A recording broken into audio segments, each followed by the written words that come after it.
ओम नमः शिवाय ओम नमः शिवाय। प्रणाम दोस्तों। The highest in me bows down to the highest in you।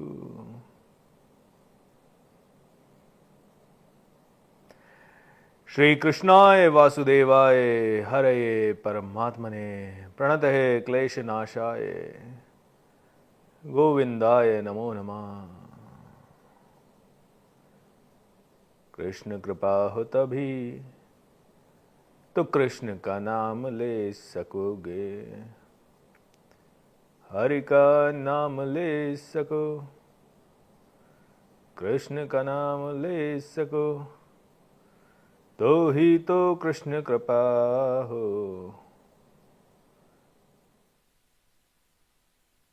बोलिए योगेश्वर श्री कृष्ण भगवान की जय। बोलिए गीता मैया की जय। बोलिए श्री रामचंद्र भगवान की जय।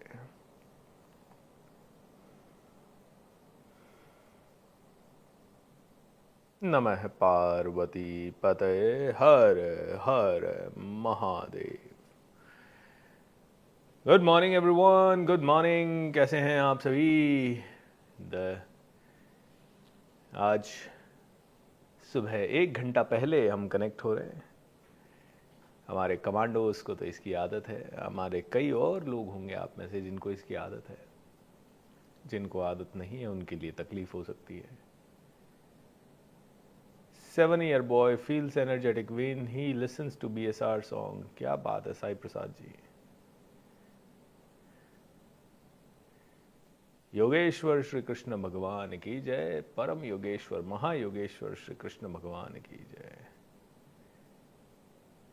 ओम जय शिव ओमकारा। आपकी अभी तक की सबसे सर्वश्रेष्ठ लर्निंग क्या रही भगवत गीता से, वो शेयर करें। अभी तक की सबसे अच्छी लर्निंग जो रही वो शेयर करें। Commando Rajendra Bapte is ready to make a difference. Welcome commando Rajendra. आज तो मुझे कृष्ण ने उठाया सर। यस, कृष्ण कृपा हो तभी तो कृष्ण का नाम ले सकोगे। हम कल ही विपश्यना से लौटे तो बहुत अच्छा एक्सपीरियंस रहा होगा आपका। Commando Rami Rani, are you ready to make a difference? Kumar Phukan is ready to make a difference.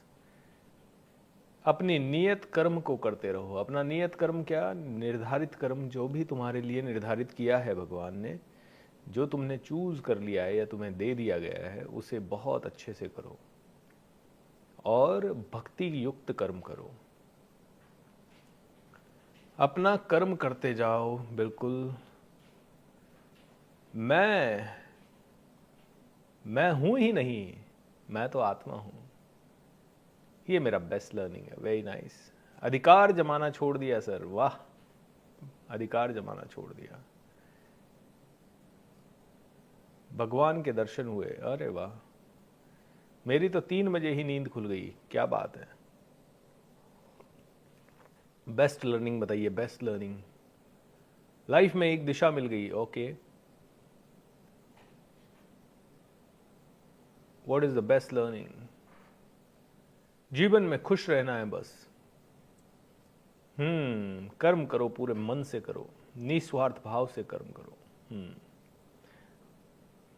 मेरे सबकॉन्शियस माइंड ने 4 बजे उठा दिया। Default now waking up, that's it. जो काम हमें मिले वो करते जाने हैं। किसी चीज में बंधना नहीं है।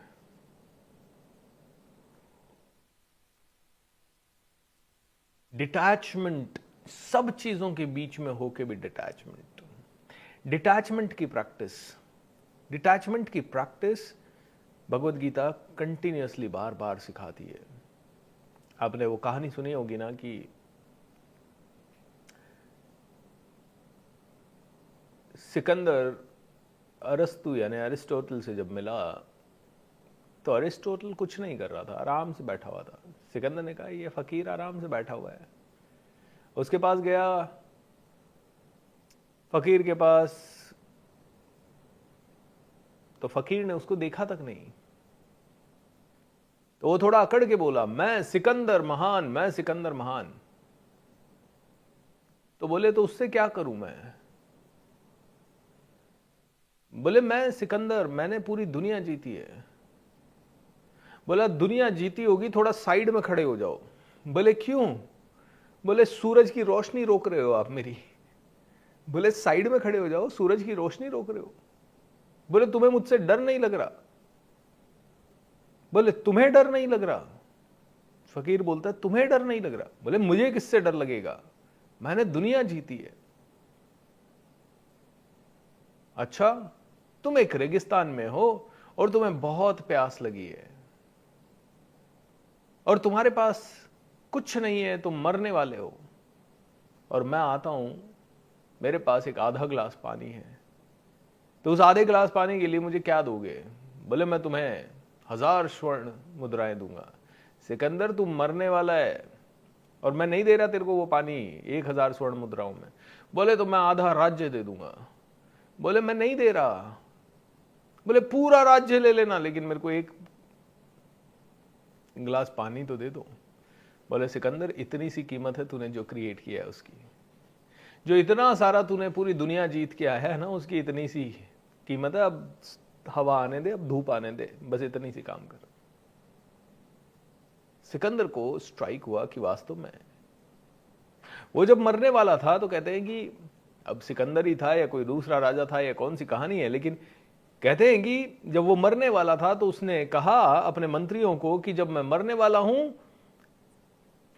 तो मेरा जनाजा उठा के जो ले जाए उनके साथ साथ मेरे सारे डॉक्टर्स चलने चाहिए। बोले मेरा सारा खजाना जिस रास्ते से मुझे ले जाया जा रहा है उधर बिछा दिया जाना चाहिए, और तीसरा मेरे हाथ ताबूत के बाहर रखे जाए। लोगों को बड़ा हैरानी हुई कि बोले ये क्या डिमांड है आपकी? बोले जी हाँ, मैं बताना चाहता हूं लोगों को कि जीवन भर जिस खजाने के लिए जिया उसको मैं साथ नहीं लेकर जा पा रहा। जीवन भर मैंने दुनिया को जीता, लेकिन न मैं मौत को जीत पा रहा हूं। मेरे पास दुनिया के best of the best doctors हैं, लेकिन उसके बाद भी उन डॉक्टर्स के द्वारा भी मेरी जान नहीं बचाई जा सकती। बोलते हैं that is the reason you need to learn to prepare for death. मेरे टीचर बहुत ही अच्छे से मुझे कहते हैं the best way to learn is to prepare to die. दुनिया में सबसे बेहतरीन तरीका है जीने का कि मृत्यु के लिए तैयारी की जाए।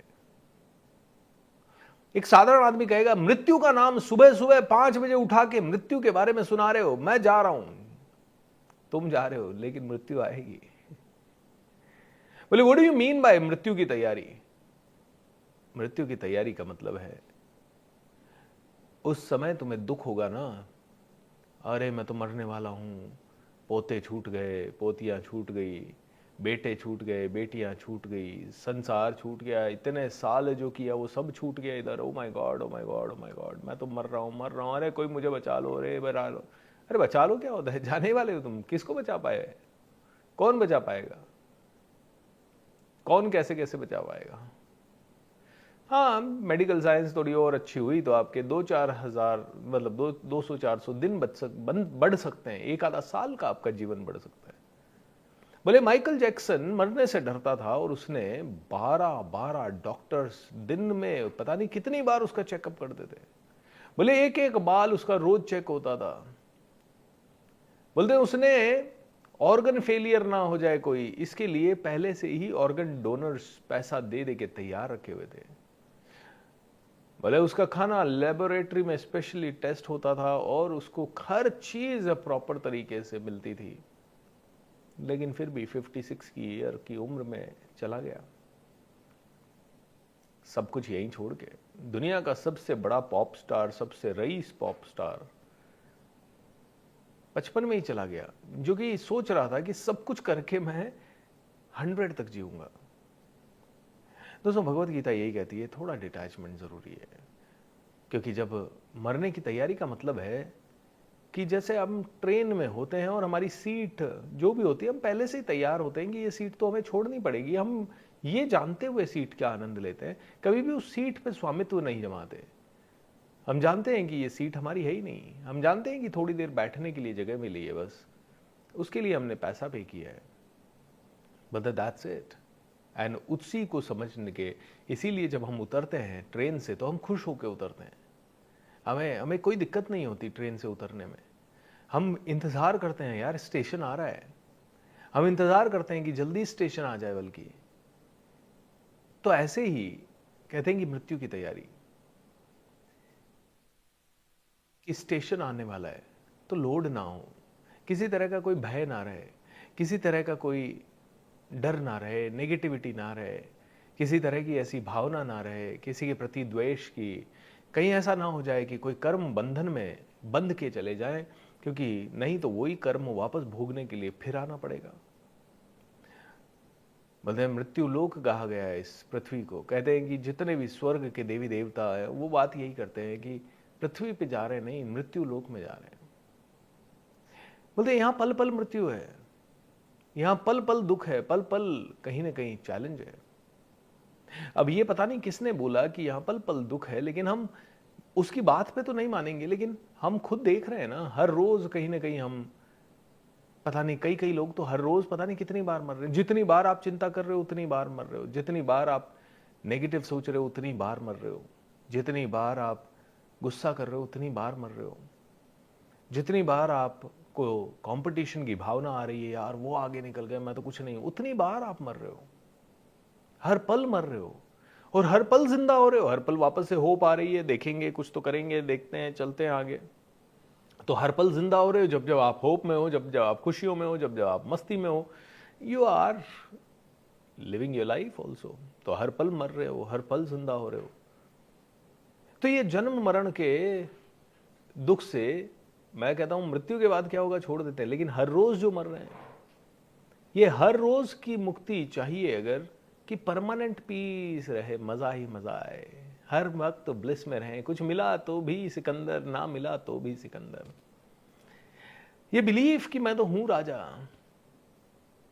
तुम क्या कर रहे हो? अरे मैं बैठा हुआ धूप सेक रहा हूं। हा हा हा हा। तुम क्या कर रहे हो? मैं पूरी दुनिया जीत रहा हूं। हा हा हा। दोनों एक दूसरे के ऊपर हंसते हैं, दोनों एक दूसरे के ऊपर हंसते हैं।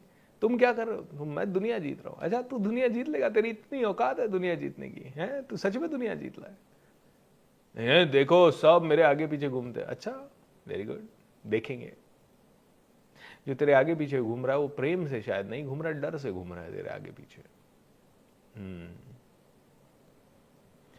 तो डिटैचमेंट का पार्ट सबसे इंपॉर्टेंट है। बट डिटैचमेंट डजंट मीन कर्म से डिटैचमेंट। डिटैचमेंट डजंट मीन कि पूरी दुनिया से डिटैचमेंट। डिटैचमेंट मतलब दुनिया के साथ भी हो, दुनिया के साथ नहीं भी हो। डिटैचमेंट मतलब मलाल ना रह जाए, अरे काश मैं ये करता, काश क्या नहीं कर पाया, सब कुछ क्या क्या कर पाएगा। आज हमारी इच्छाएं अनंत हो रही, मैं पूरी दुनिया घूम लूं, क्या कर लोगे फिर? मैं यहां का पहाड़ देख के हूं, मैं वहां का पहाड़ देख के हूं, मैं वहां का पहाड़ देख के हूं, मैं वहां का पहाड़ देखा हूं, फिर उसके बाद नहीं मैं वहां का समुद्र भी देखूं, वहां का बीच भी देखूं, वहां का बीच भी देखूं, अच्छा हुआ। फिर उसके बाद मैं वहां का मार्केट भी देखूं, मैं वहां का मार्केट भी देखूं, मैं वहां का मार्केट भी देखूं, मैं वहां का मार्केट, अच्छा फिर उसके बाद मैं सब जगह घूम के आऊं, फिर उससे क्या हो जाएगा? क्या हूं, क्यों है ये इच्छा पूरी दुनिया घूमू घूमू घूमू घूमू, फिर क्या होगा?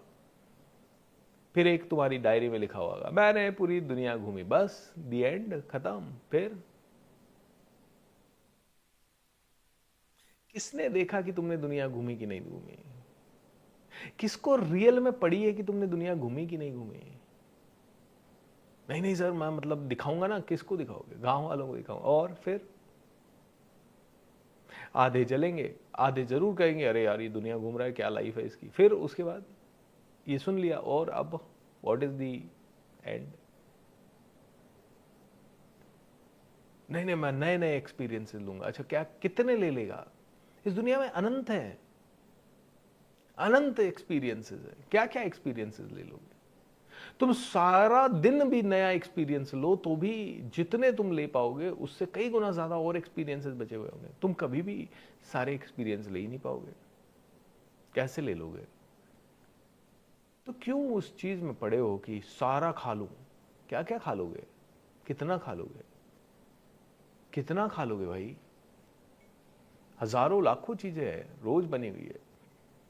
कोई जीभ का गुलाम है तो कोई इंद्रियों का गुलाम है, कोई दृश्य का गुलाम है। मुझे तो मूवी देखना अच्छा लगता है, बस मुझे तो नेटफ्लिक्स अच्छा लगता है, मुझे तो सिर्फ इंस्टाग्राम बहुत अच्छा लगता है, मुझे तो यूट्यूब पे मेरा नशा सा है, मैं तो देखता ही रहता हूँ। अच्छा, दृश्य का गुलाम। कोई भोजन का गुलाम कि सुबह से रात तक उसका थॉट सिर्फ खाने ही खाने में जाता है।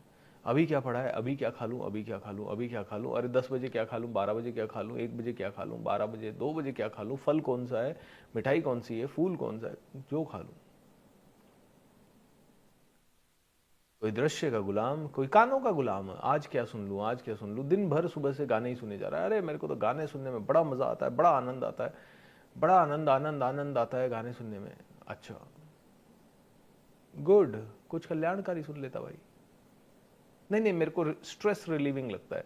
तो तेरे को इतना स्ट्रेस है क्यों कि तेरे को दिन भर गाने सुनने पड़ रहे हैं? नहीं, म्यूजिक के बिना मैं नहीं रह सकता। हाँ ठीक है, एक आधा घंटा 15 मिनट ठीक है, उसी म्यूजिक की जगह सत्संग हो सकता है। नहीं नहीं, सत्संग वगैरह बोरिंग है। हाँ बोरिंग तो है, क्योंकि कल्याणकारी है। जो भी तुझे ये एहसास दिला दे कि तू कुछ भी नहीं है, तू करता है ही नहीं, वो बोरिंग ही है। जो आपको ये एहसास दिला दे कि आप मरने वाले हो और मौत की तैयारी करो, वो तो बोरिंग ही है। जो आपको यह एहसास दिला दे कि कर्म करो, फल की इच्छा मत करो, वो तो बोरिंग ही है। ये तो बोरिंग है सर, बोरिंग चीजें हैं सर ये सब। ये बोरिंग चीजों में मैं क्यों पढ़ूं सर?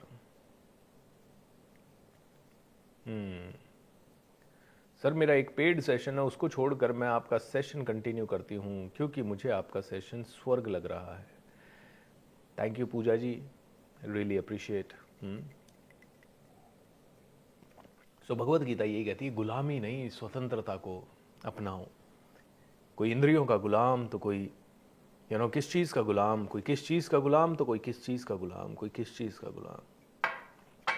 गुलामी नहीं स्वतंत्रता, सब छिन जाए तो भी हम प्रसन्न, और पहले दिन से तैयारी की सब छिनने वाला है। तो इसी तरह से खाली हाथ आए थे हम, खाली हाथ जाएंगे, बस प्यार के दो मीठे बोल गुनगुनाएंगे तो हंस, क्योंकि दुनिया को है हंसाना, है मेरे दिल तू गाए जा। ये राइट, कितना प्यारा सा गाना है। आया हूं मैं प्यार का ये नगमा सुनाने, सारी दुनिया को एक सुर में सजाने, सबके दिलों से नफरत को मिटाने, आओ यारों मेरे संग संग बोलो, रिंद पोशमाल। अब इसका पता नहीं क्या मतलब होता है, मेरे को नहीं, मैंने देखा, बट सच है ब्यूटीफुल थिंग। मेरा तो ये मकसद है कि मतलब मैं जब भी ये गाना सुनता हूँ तो मैं कहता हूँ yes, this is what I want to do, ये मेरा पर्पस है। आया हूं मैं ये प्यार का ये नगमा सुनाने, सारी दुनिया को एक सुर में सजाने। है ना, जब अखबार पढ़ते हैं और आजकल हिंदू मुस्लिम का इतना सारा कुछ देखते हैं तो बड़ी पीड़ा सी होती है, और बड़ा कभी कभी मन बायस्ड भी हो जाता है, क्योंकि ये अखबार वगैरह इतना बायस्ड कर देते हैं आपको कि आप इस तरफ जाना चाहते हैं या इस तरफ जाना चाहते हैं, एक को सपोर्ट करें या दूसरे को सपोर्ट नहीं करें।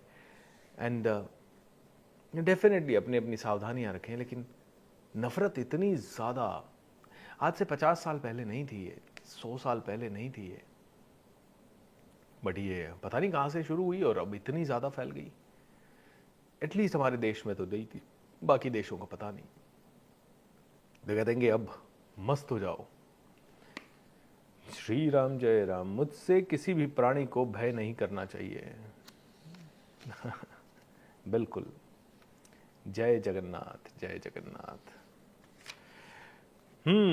श्री राम जय जय राम, श्री राम जय जय राम, जय जय राम जय जय राम, जय जय राम जय जय राम।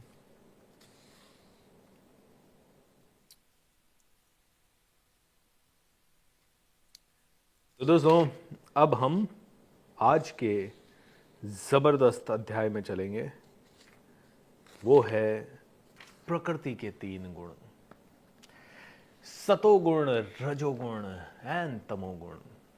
यह है अध्याय 14 और फिर हम चलेंगे अध्याय 15 में, जो है पुरुषोत्तम योग, यानी कि भगवान से मिलने का पुरुषों में उत्तम योग क्या है, हाउ टू प्रैक्टिस डिटैचमेंट। अमृत जी ऐसे ही बस सोचना है, मैं सब जगह चला गया फिर क्या होगा, ठीक है, क्या क्या मिल जाएगा।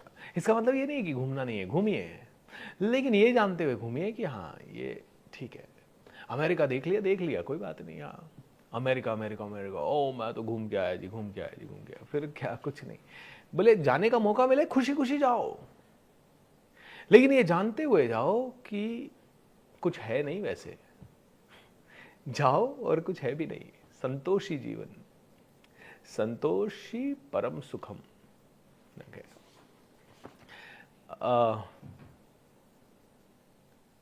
हसीबा खेलीबा धरीबा ध्यानम।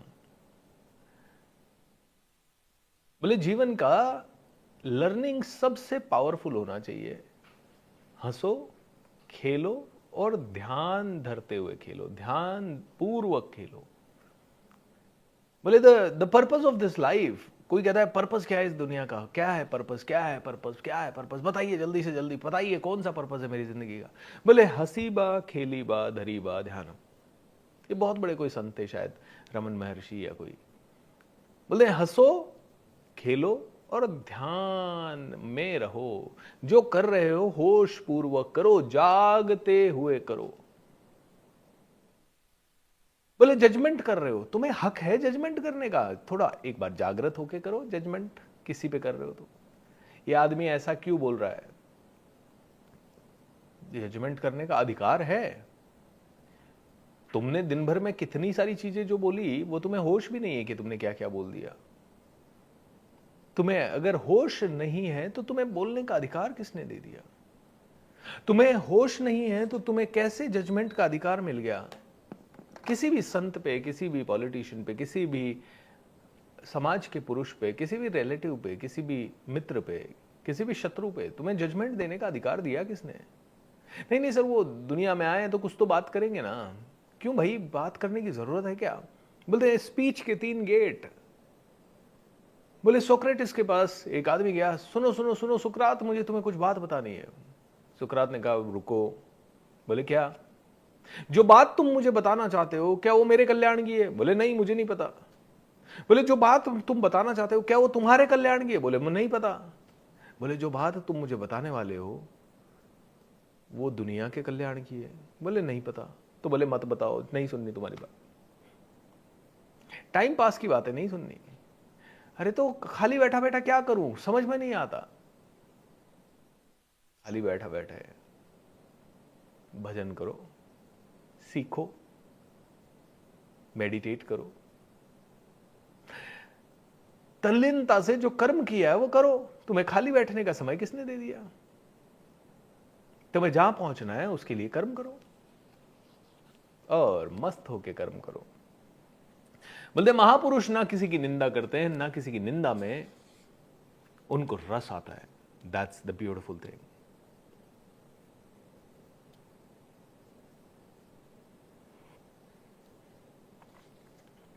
भगवान ने कहा अब मैं तुमसे समस्त ज्ञानों में सर्वश्रेष्ठ इस परम ज्ञान को पुनः कहूंगा।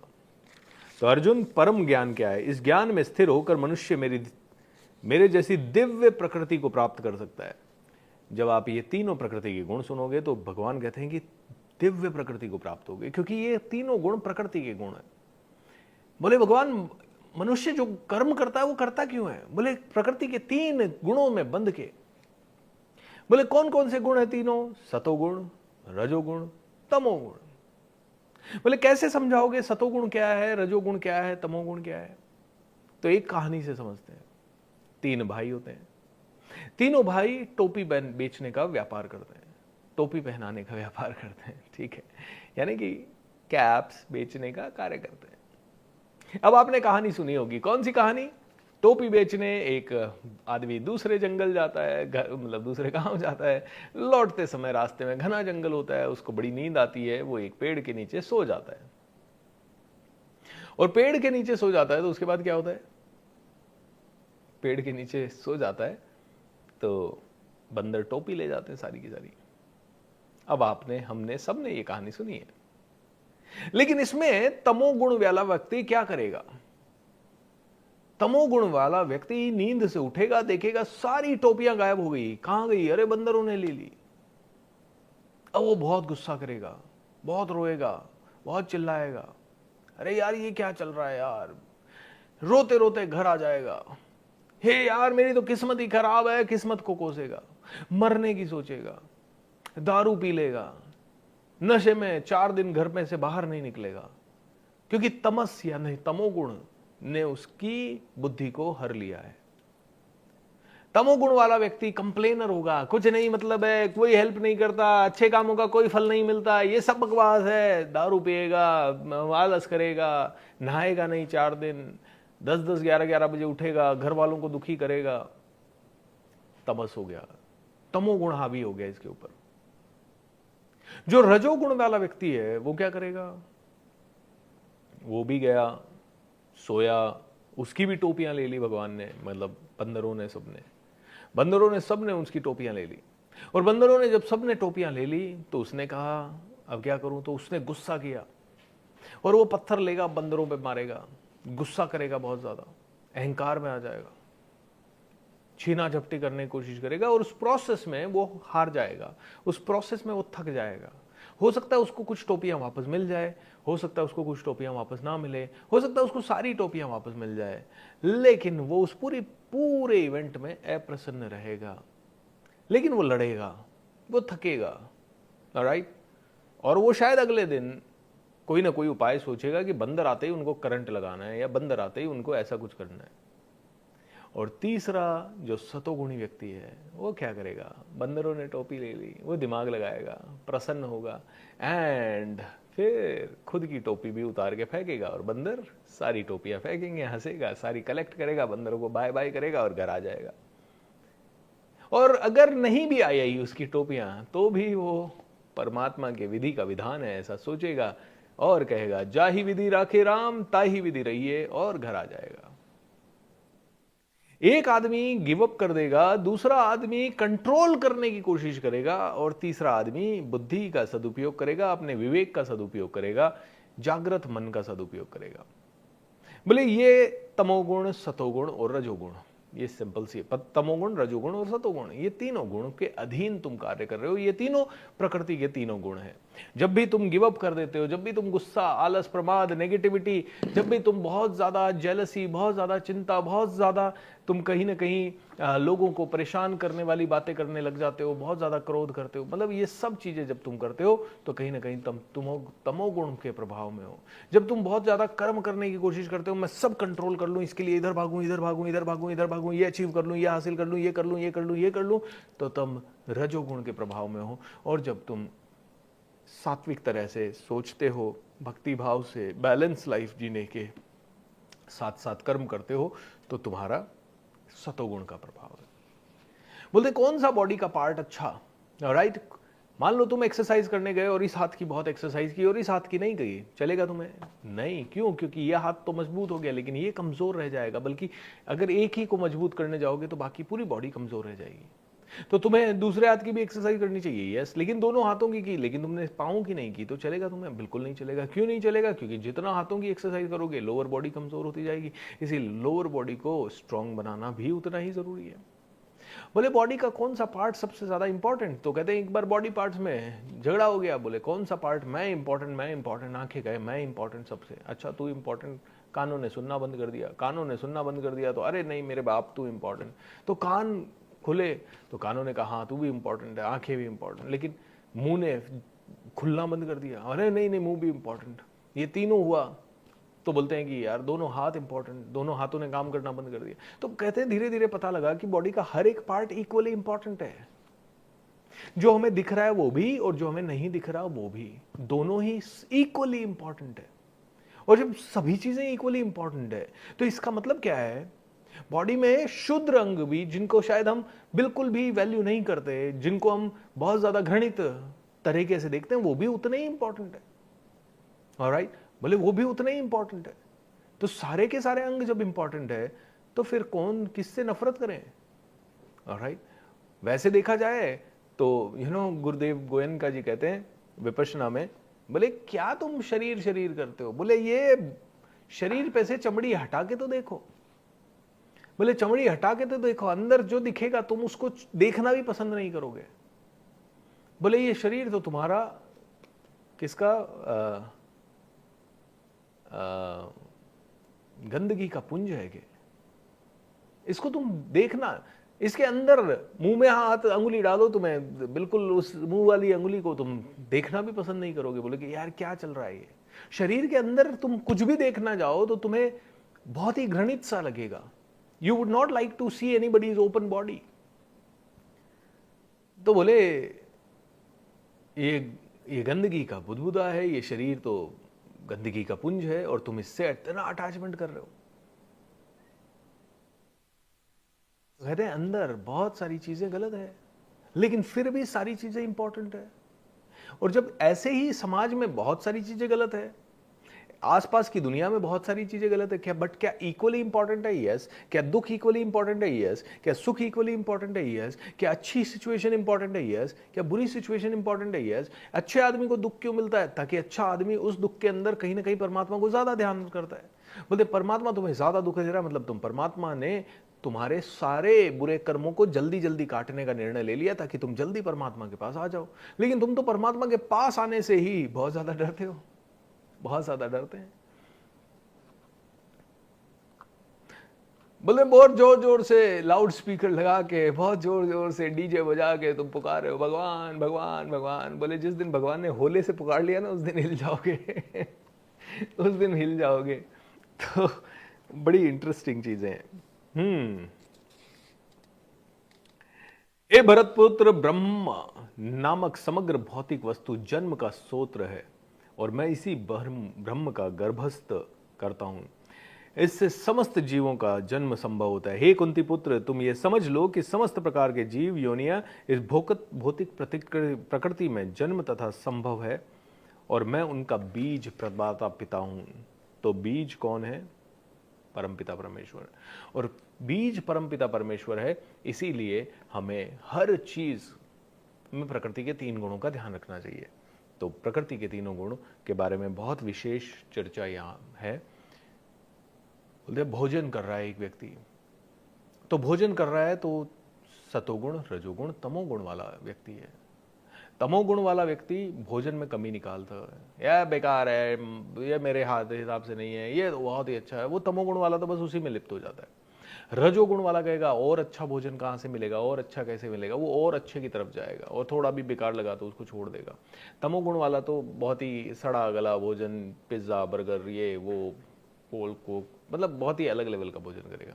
सतोगुण वाला क्या कहेगा, जो मिल गया उसी को मुकद्दर समझ लिया, जो नहीं मिला उसको मैं भुलाता चला गया, जो आ गया प्लेट में भगवान थैंक यू सो मच। कहते हैं कि सतोगुण में आ जाओ। सतोगुण में आने का मतलब है कि जिसने तुम्हें भोजन दिया उसे पहले भोजन अर्पित करो। भाई तुम मेरे घर आए और तुम्हें मैंने बहुत सारी चीजें दी, तुम एक बार तो कहो कि ये सब आपका है, मेरा नहीं है। तुम एक बार थैंक यू तो बोलो। तो भगवान को तुम थैंक यू बोल के फिर भोजन करो ना। क्योंकि कहते हैं कि दूध कहां से आया, बोले गाय से आया। अच्छा, गाय को दूध कैसे आया? क्योंकि गाय ने चारा खाया। अच्छा, चारा कहां से आया? बोले धरती से आया। बोले धरती में चारा कैसे हुआ? बोले बारिश से हुआ। बोले बारिश कहां से आई? बोले समुद्रों में और पेड़ पौधों से जो पानी बना। बोले पेड़ पौधे कहां से आए? बोले बारिश हुई इसलिए आई। अच्छा, तो बारिश कहां से आई? समुद्र वगैरह से आई। अच्छा, समुद्र में इतना पानी कहां से आया? क्योंकि समुद्र में से अगर बारिश आई तो सब तो बरस गया होगा। हाँ, सब तो बरस गया, फिर भी ये समुद्र खाली क्यों नहीं हो रहा है? इतना पानी कहां से आया? Something to think about, something to think about. कि इतने सालों से बरसात हो रही है और हम कह रहे हैं समुद्र से पानी आया, तो फिर वापस कैसे आया? फिर ये बना कैसे? फिर ये चक्र चल कैसे रहा है? और यही चक्र क्यों चल रहा है? वो ठीक उसी समय बारिश क्यों आती है, उसी ऋतु में बारिश क्यों आती है, उसी समय के आसपास ठंड क्यों आती है, उसी समय के आसपास गर्मी क्यों आती है? नहीं नहीं, ऐसा होता है वैसा होता है। तो ये ऐसा ही क्यों होता है? ये धरती घूमी क्यों रही है? ये सूर्य घूमी क्यों रहा है? अच्छा, ये लटके हुए किधर है? ये ग्रेविटेशन सिर्फ पृथ्वी पे ही क्यों है? ये बाकी के ग्रहों पे ग्रेविटेशन है कि नहीं है पता ही नहीं है। अलग अलग ग्रह अलग अलग तरह से क्यों घूम रहे हैं? एक ग्रह दूसरे के चक्कर क्यों काट रहा है? चंद्रमा पृथ्वी के चक्कर क्यों काट रहा है? पृथ्वी सूर्य के चक्कर क्यों काट रही है? ओ, पृथ्वी अपनी जगह पे क्यों घूम रही है? समझ में नहीं आ रहा। कौन डिसाइड कर रहा है? जो डिसाइड कर रहा है उसके अंदर ध्यान तो लगाना होगा। हे कुंती पुत्र, रजोगुण,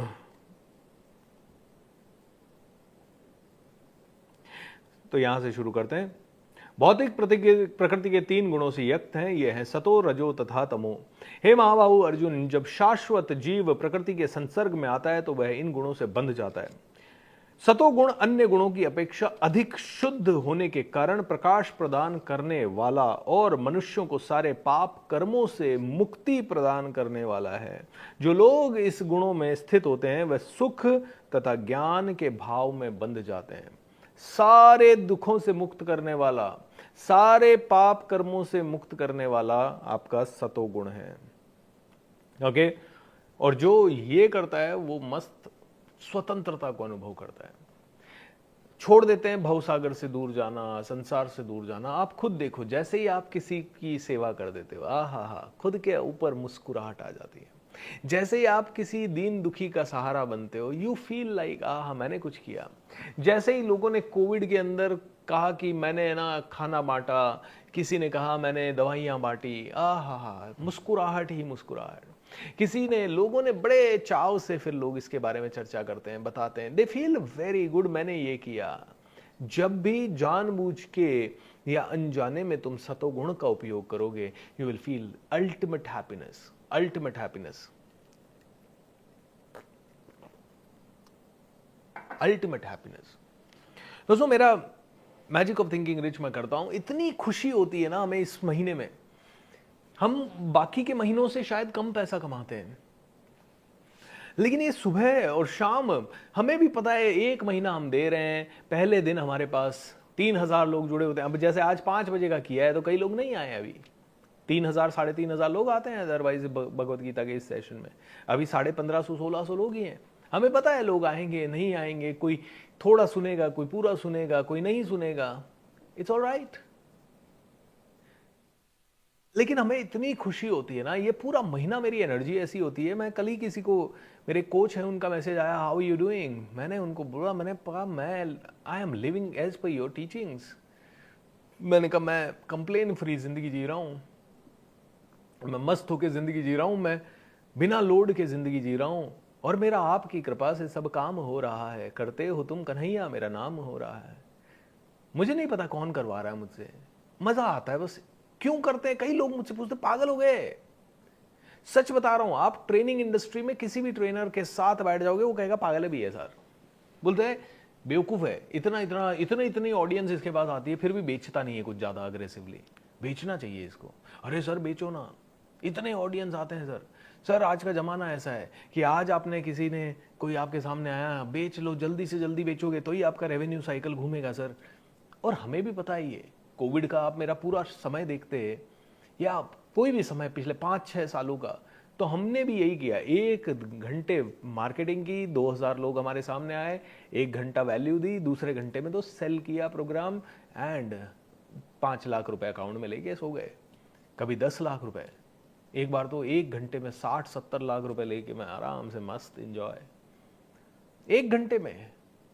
लेकिन जब मैजिक ऑफ थिंकिंग रीच करते हैं, हम कोई एक्टिवली कुछ नहीं बेच रहे हैं। आपको लगता होगा कि ये बार बार कमांडो ट्रेनिंग के लिए बोल रहे हैं तो कर लें। डेफिनेटली दोस्तों, अभी खान तो गड़ी हुई नहीं है, तो इतना जो भी पैसा इसमें लगा है वो किसी तरह से तो हमें थोड़ा सा निकालना पड़ेगा। आप या तो मर्जी से दे दो, सब आप मर्जी से दे दोगे तो ठीक है, नहीं तो मेरे को कमांडो ट्रेनिंग कुछ भी आपको दे, लेकिन मर्जी से कोई दे नहीं पाता है, क्योंकि उसको क्यों आएगा। तो कमांडो ट्रेनिंग हम बोलते हैं, लेकिन कमांडो ट्रेनिंग हमसे, हम जो ले रहे हैं उससे हजारों गुना ज्यादा वैल्यू है, हजारों गुना ज्यादा वैल्यू है। तो जब ये कार्य हम करते हैं तो इतना कॉन्फिडेंस आता है कि हाँ यार सबको जुड़वा दें, ये कॉन्फिडेंस है। जब कोई आदमी इस्कॉन टेम्पल के साथ जुड़ रहा है, या जब कोई आदमी किसी धार्मिक संस्था के साथ जुड़ रहा है, कोई आदमी स्वामी नारायण ट्रस्ट के साथ जुड़ रहा है, तो कोई आदमी पता नहीं कहाँ जुड़ रहा है, और जहां वो जुड़ता है उसका अगर भाव है तो वो कहता है सब जुड़ो, अरे यहां डोनेट भी करो, यहां पे जुड़ो भी, हमारा भाव है ये जिसके कारण हम ये कर पा रहे हैं। And this is amazing, this is सतोगुण। इसमें मजा आता है, इस पूरे महीना स्वतंत्रता सी फील होती है, आपको भी फील होगी, आप करो तो सही अच्छे कार्य। लेकिन when was the last time you did amazing work for people without any kind of condition कि कितना वापस मिलेगा? सेल्फलेसली कब किया? सेल्फलेसली तो सर हमने तो मंदिर में थोड़ा दान दिया, अच्छा, और 2-4 भूखों को खाना खिलाया, और थोड़ा पशुओं के लिए कुछ कर दिया, और सर और तो हम क्या करें सर, क्या करें? करने निकलो तो सही। अरे सर हम तो खुद ही सक्षम नहीं है तो कैसे करें? यही तो बात है, अलग भंवर में फंस गए, अलग भंवर में फंस गए, भक्ति मार्ग से हट गए, अलग भंवर में फंस गए, न ज्ञान मार्ग पे हैं न भक्ति मार्ग पे हैं, और कर्म योग भी कर नहीं पा रहे। एंड यहां पे सतोगुण आएगा कहां से?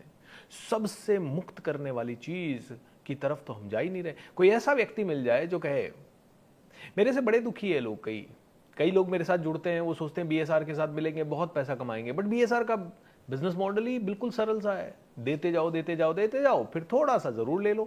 थोड़ा सा जरूर क्यों ले लो? क्योंकि वो तो आगे चलाना भी तो पड़ेगा इस पूरी चक्र को। इस चक्र को चलाने के लिए मैं तो भगवान से कई बार दुआ करता हूं कि भगवान ऐसा कुछ हो जाए कि मेरे को ना ट्रेनिंग पैसों के लिए ना करनी पड़े, मैं ट्रेनिंग का हर एक प्रोडक्ट को ऐसे ही कर दूं, आपकी मर्जी हो तो पे कर देना, नहीं मर्जी हो तो मत पे करना, बस आ जाओ, ऐसा कर दूं मैं ट्रेनिंग को।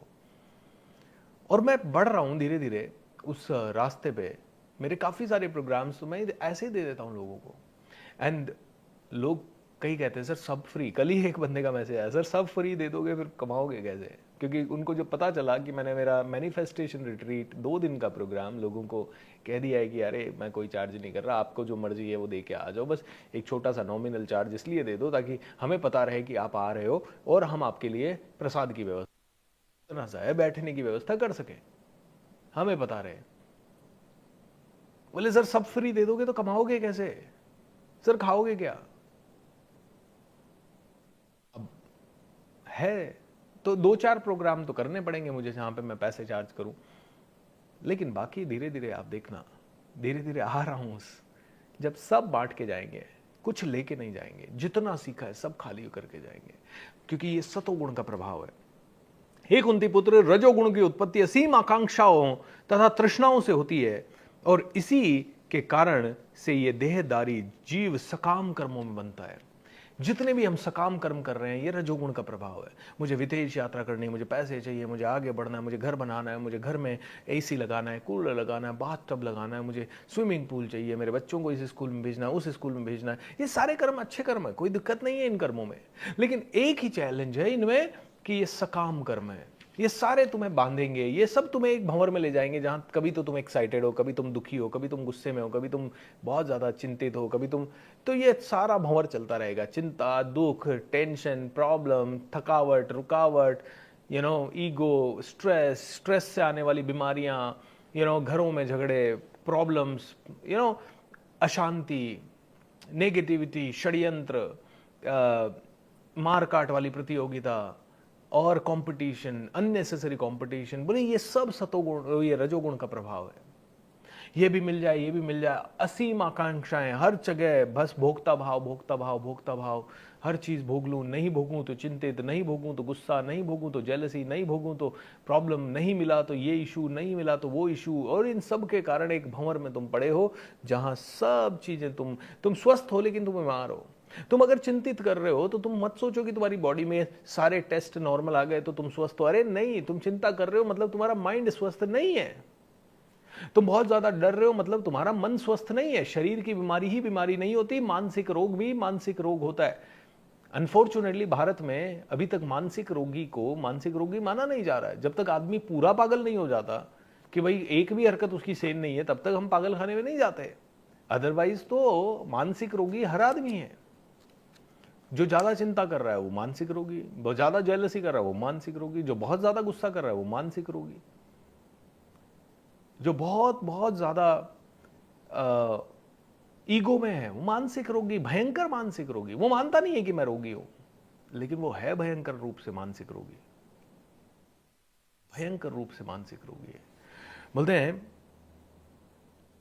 जब आदमी मानसिक रोग को नहीं समझता तो वो रजोगुण के अभाव में, मतलब प्रभाव में पूरी जिंदगी बिता देता है। मतलब एक तरह से रजोगुण वो नशा है जो आपने पी लिया और आपको उसकी इतनी आदत हो गई है कि आपको पता ही नहीं है कि आपने वो नशा किया है, बट आप पूरी जिंदगी नशे में बिता रहे हो। दैट्स रजोगुण। तुम जान लो कि अज्ञान से उत्पन्न तमोगुण समस्त देहधारी जीवों का मोह है। इस गुण का प्रतिफल पागलपन, आलस, नींद और बुद्धिजीव को बांधते हैं। बोले तमोगुण और भी ज्यादा, मतलब नेगेटिविटी का अति, चिंता का अति, गुस्से का अति, पागलपन का अति, वो होता है ना, क्या कहते हैं, ओसीडी हो जाता है उसको, मुझे तो यही चाहिए, यही चाहिए, यही चाहिए। मतलब obsessive compulsive disorder about something. मैं टीवी देखूंगा, टीवी देखता रहूंगा, मैं आलसी हूं, मैं आलस ही करूंगा, मैं चिंतित हूं, चिंतित, मैं जेलस, मैं कभी अच्छा ही नहीं सोच सकता, मैं सब कुछ भले दिखने में पॉलिश आदमी है लेकिन अंदर, बोले ये तमोगुण है। सतोगुण मनुष्य को सुख से बांधता है, रजोगुण सकाम कर्म से बांधता है और तमोगुण मनुष्य को ज्ञान को ढककर उसे पागलपन से बांधता है। सतोगुण किससे बांधता है? सुख। सतोगुण में सुख ही सुख है। जब भी आप अच्छा कार्य करोगे आपको सुख ही मिलेगा, और जब भी आप उसके फल को त्याग दोगे, मतलब मेरे को मिला तो ठीक है, किसी और को मिला तो ठीक है, देखा जाएगा, no problem, I am doing my work, I am doing my job, मैंने सेवा की और नेकी की और दरिया में डाला, बोले तुम सुखी रहोगे। रजोगुण जहां तुम कुछ दोगे और तुम्हें कुछ एक्सपेक्टेशन रहेगी, वहां तुम सकाम कर्मों से बंध गए, वहां तुम थोड़ा सा कम मिला तो तुम दुखी, थोड़ा सा ज़्यादा मिला तो तुम सुखी, क्षण भर में सुखी, क्षण भर में दुखी। तुम्हारा रिमोट कंट्रोल तुम्हारे हाथ में नहीं है, दुनिया के हाथ में रहेगा। एंड तमोगुण यानी बहुत एक्सट्रीम पागलपन, फालतू का पागलपन, कुछ भी कर रहे हो पता ही नहीं है। हे भरत पुत्र, कभी कभी सतोगुण रजोगुण तथा तमोगुण को परास्त करके प्रधान बन जाता है, तो कभी कभी रजोगुण सतोगुण तथा तमोगुण को परास्त कर देता है, और कभी ऐसा भी होता है कि तमोगुण सतो तथा रजोगुण को परास्त कर देता है। इसका मतलब यह है कि एक मनुष्य में, चाहे बीएसआर बात कर रहा हो, चाहे आप सुन रहे हो, आपके अंदर दिन में कई बार सतोगुण आता है, कई बार रजोगुण आता है, कई बार तमोगुण आता है, कई बार मेरे अंदर सतोगुण आता है, कई बार रजोगुण आता है, कई बार तमोगुण आता है। बोलते ये तीनों प्रकृति के तीनों गुण हमारे अंदर मौजूद है। ऐसा नहीं कह सकते आप कि भूपेंद्र सिंह राठौड़ सतोगुणी ही है। भूपेंद्र सिंह राठौड़ के अंदर हजारों तमस के गुण भी है। कई बार वो भी दुखी हो जाएगा, लोड लेगा, चिंता करेगा, परेशान होगा, गुस्सा करेगा, आलस करेगा, पागलपन करेगा। कभी कभी वो सकाम कर्म करेगा कि नहीं यार भाड़ में जाए, मुझे तो ये हासिल ही करना है, ये ही लेना है, ऐसे ही लेना है, ये करना ही है, अचीव करना है, तो ये रजोगुण हो गया। और कभी कभी आप परोपकार कर रहे हो और खुले मन से, बोले तीनों प्रधान, तीनों है, लेकिन प्रधानता किसकी है? कौन सा गुण आप में ज्यादा प्रधान है? मैं कई लोगों से बैठता हूं और आज 90% लोगों के साथ हम जब भी बैठते हैं तो दे आर लाइक, पैसा कमाना है सर, पैसा यार, पैसा ही सब कुछ है, पैसे की मैंने बहुत दिक्कतें देखी है, पैसा ऐसा है, मेरे पैसे के अभाव में ऐसा होता है। बिल्कुल, नो डाउट अबाउट दैट, आप कमाओ ना पैसा, लेकिन आप सतोगुण में कितना हो? आप रजोगुण में हो, सतोगुण में कहां हो? आपको होश ही नहीं है, आप समझ ही नहीं पा रहे हो लाइफ क्या है, आप कहां लेके जाओगे इतना पैसा? नहीं नहीं, मैं सबका कल्याण कर रहा हूं, ये वो। Ultimately it is good, but then it is better than तमोगुण।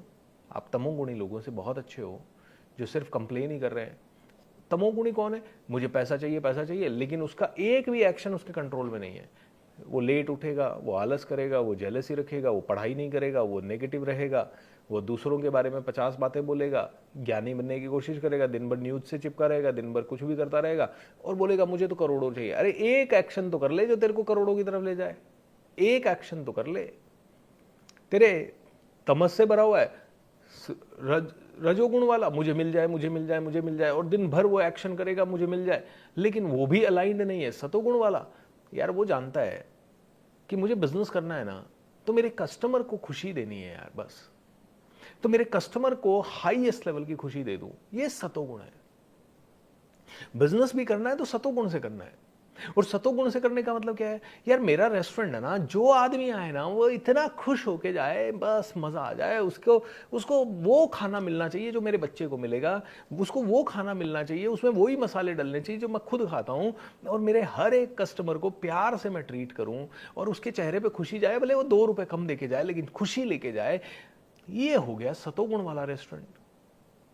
रजोगुण वाला रेस्टोरेंट क्या है, कस्टमर को सब कुछ दे रहे हैं अपन, लेकिन कस्टमर से 200 रुपए की जगह, यार ये 200 अपने को परवड़ रहा है, अपन इससे 250 कमाने चाहिए, 50 रुपए तो कमा लिया, लेकिन अपन तो एक काम करते हैं, इसकी और प्रीमियम कर देते हैं, इसको 400 रुपए कर देते हैं। ओके, जहां आप 20% कमा रहे हो वो रजोगुण नहीं है, लेकिन जहां आप 20 की जगह 40 कमाना चाह रहे हो या 60 कमाना चाह रहे हो, वहां आप रजोगुण में फंस गए। वहां पे आपने भले कस्टमर खुश हुआ, लेकिन आपने उसे लूटा भी। एंड तमोगुण कहता है कस्टमर से पैसा कमाना है, चलो एक काम करते हैं, सड़ी गली सब्जियां डाल दो, कौन देखने वाला है, क्या चाहिए तुम्हें, मिक्स वेज, सबसे सस्ती सब्जियां।